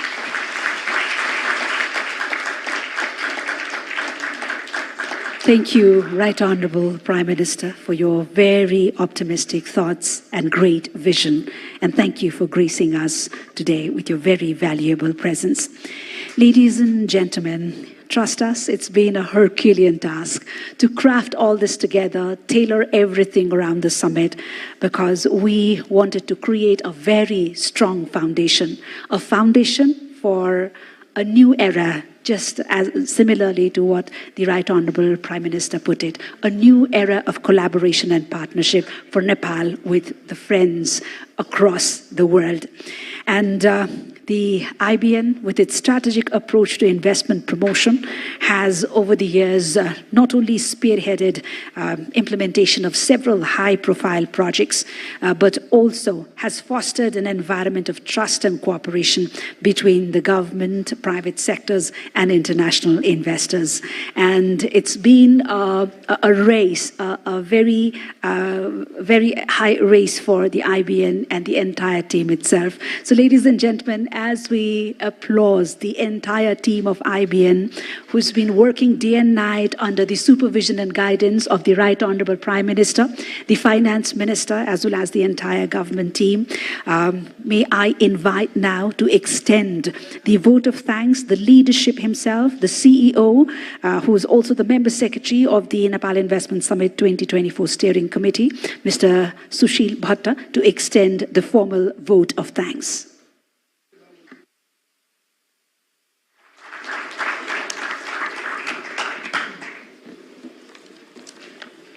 Right Honourable Prime Minister and Chairperson of IBN, Honourable Deputy Prime Ministers, Honourable Finance Minister and Coordinator of NIS 2024, former Honourable Prime Minister, Chairman of SITCA, His Excellency Ambassadors, Regional Director, FCDO, Vice President from World Bank Group, ADB, and Acting BP from AIIB, President of SAARC Chamber of Commerce and Industries, Senior Vice President, US Chamber of Commerce, Lead of Delegations, CII, Presidents of FNCCI, CNI, and NCC, distinguished delegates, guests, ladies and gentlemen, and friends from media, very good afternoon. It is with great pleasure and honor that I stand before you today amidst this august gathering of minds and ideas. I warmly welcome you all to the third Nepal Investment Summit 2024. Your presence today signifies a shared commitment to growth and sustainable development, thereby shaping a brighter future for generations to come.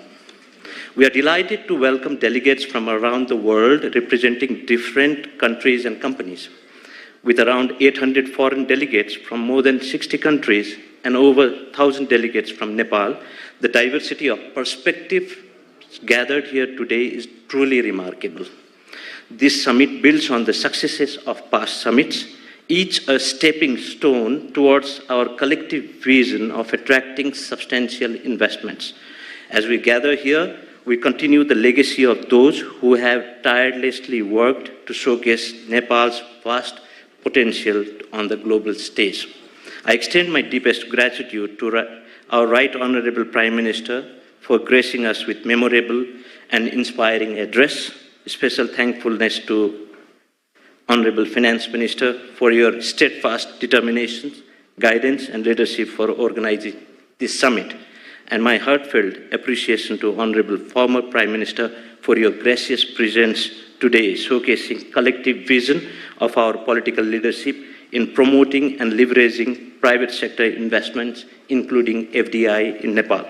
I am deeply honored for the insightful address shared by our distinguished guests, which have added significant depth and breadth to our discussions. A special thanks to our valued development partners for their continuous support for promoting private sector investment and in turn creating a conducive business environment in Nepal. A special gratitude to UK FCDO for facilitating in organizing this investment summit. A special thanks to Chairperson, Chief Secretary, and members of the Implementation Committee, Secretariat, and my team, Technical Committee, the Special Task Force for amendment of provisions prevailing in existing Act regulations, and whose tireless efforts have been the backbone of this summit. And extend my heartfelt appreciation to each one of you.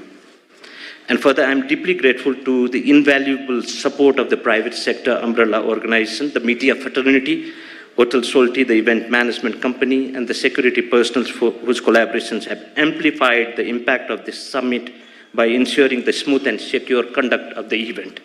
And moving towards the summit, The first day of the event will embark on our journey with two insightful plenary sessions, and today's first plenary session will delve into the diverse investment opportunities awaiting exploration within Nepal, while the second will spotlight inspiring success stories from investors who have found prosperity within our borders.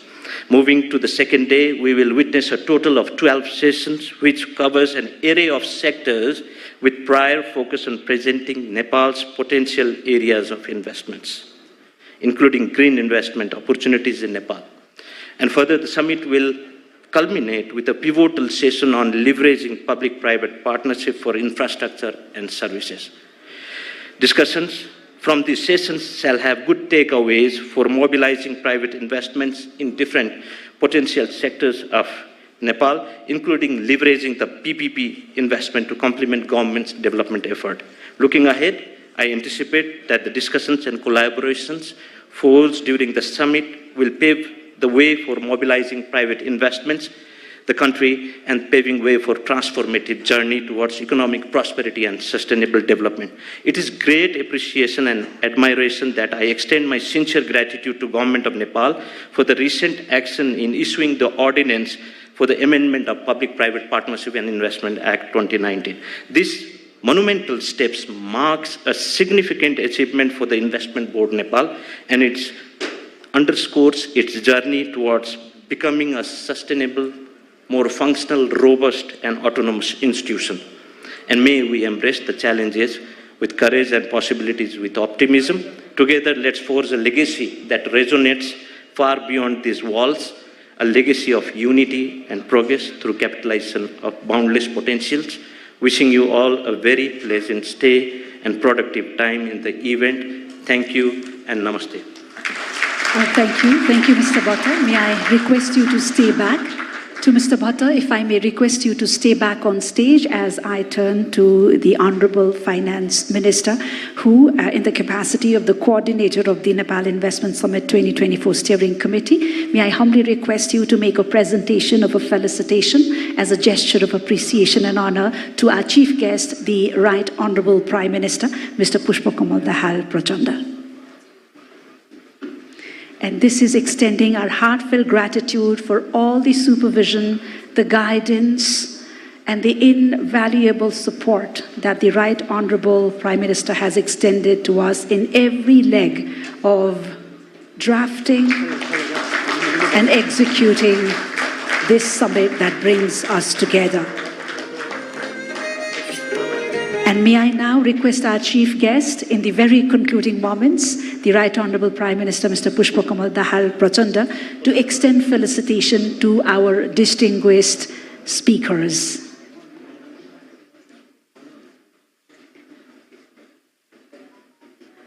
May I request our chief guest, the Right Honorable Prime Minister, Mr. Pushpakamal Dahal Prachanda, to extend felicitation to our distinguished speakers. This is extending our deepest gratitude and appreciation, first and foremost, to the President of Nepal Chamber of Commerce, Mr. Kamlesh Kumar Agarwal.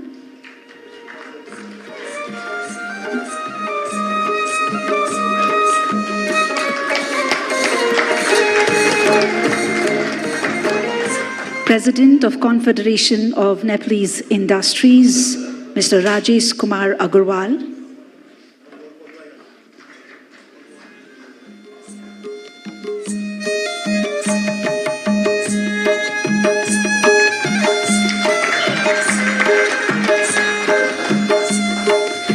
President of the Federation of Nepali Chamber of Commerce and Industries, Mr. Chandra Prasad Dhakal.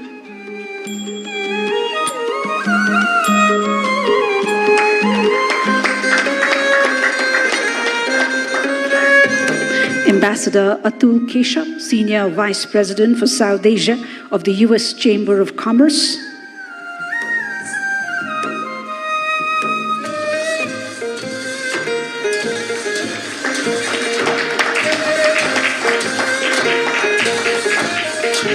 Mr. Ben Mellor, Regional Director, Foreign, Commonwealth and Development Office, FCDO.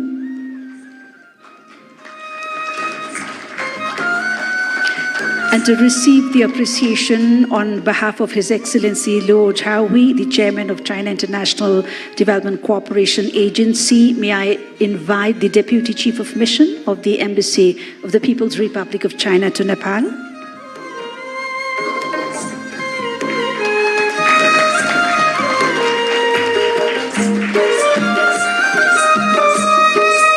Mr. Supratim Datta, the lead of Delegation, Confederation of Indian Industries.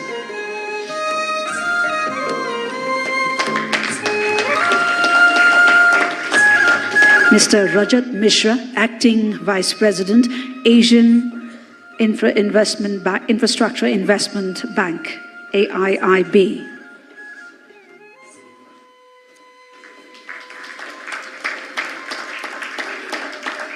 Mr. Yin Ming Yang, the Vice President for Central West and South Asia, Asian Development Bank, ADB.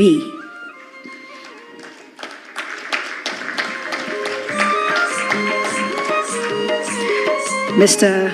Martin Reiser, South Asia Regional Vice President, the World Bank Group.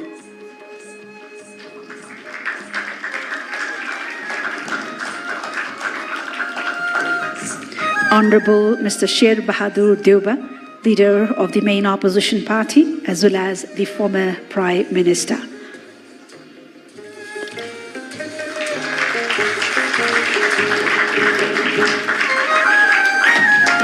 Mr. Sushil Sharma, Chairman and MD Designate, SJVN Limited.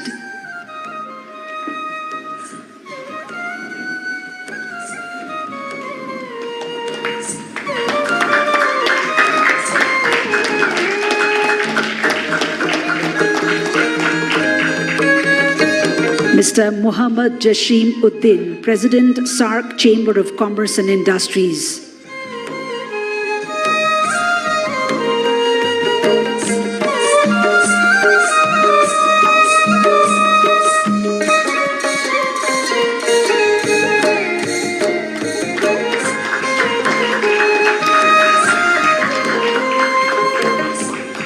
His Excellency Ambassador Dean R. Thompson, the Ambassador of the United States to Nepal.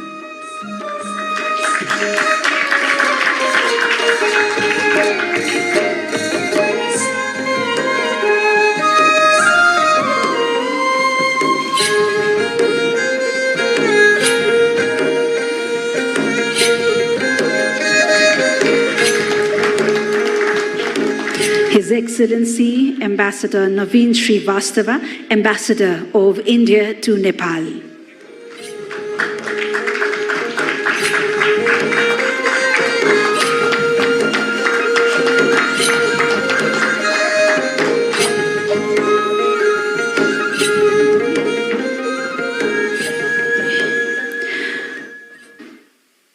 Thank you to all the high dignitaries. Thank you to the Right Honourable Prime Minister. Ladies and gentlemen, reaping from all the positivism, optimism, the optimistic thoughts and commitments from our high dignitaries, we carry forth a heightened spirit of collaboration. And together we have the opportunity to unleash Nepal's vast potential. We've already treaded on a step ahead.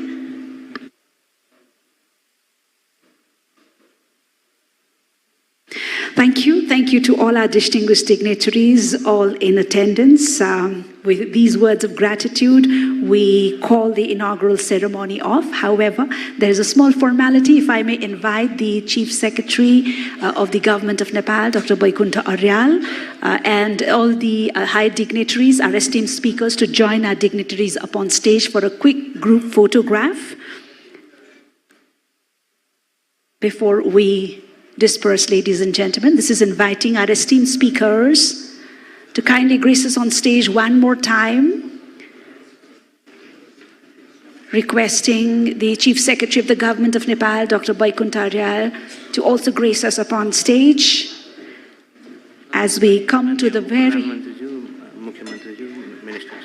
May I also invite upon stage Honorable Deputy Prime Ministers, the Honorable Ministers as well as Province Chiefs who are gracing us today at this very august occasion. And ladies and gentlemen, please note that our Honorable Deputy Prime Ministers and Ministers will be part of the panel discussions and the plenaries that are the very important part of this event. May I also invite the Honorable Ministers up on stage, please, and our provincial chiefs, all the high dignitaries, if you could grace us up on stage for a quick group photograph.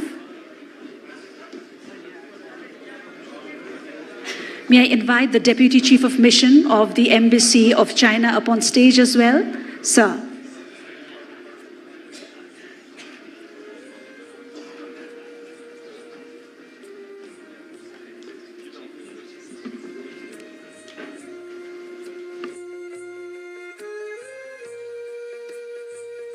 May I invite the Deputy Chief of Mission from the Embassy of the People's Republic of China? Please, sir, up on stage, if you...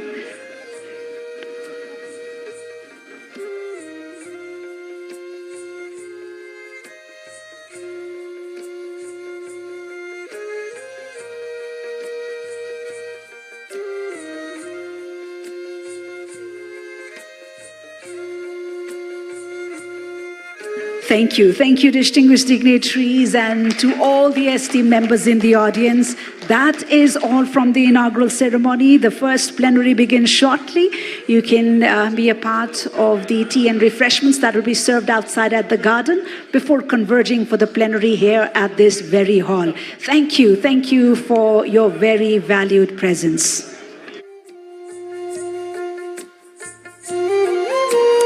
Ladies and gentlemen, please note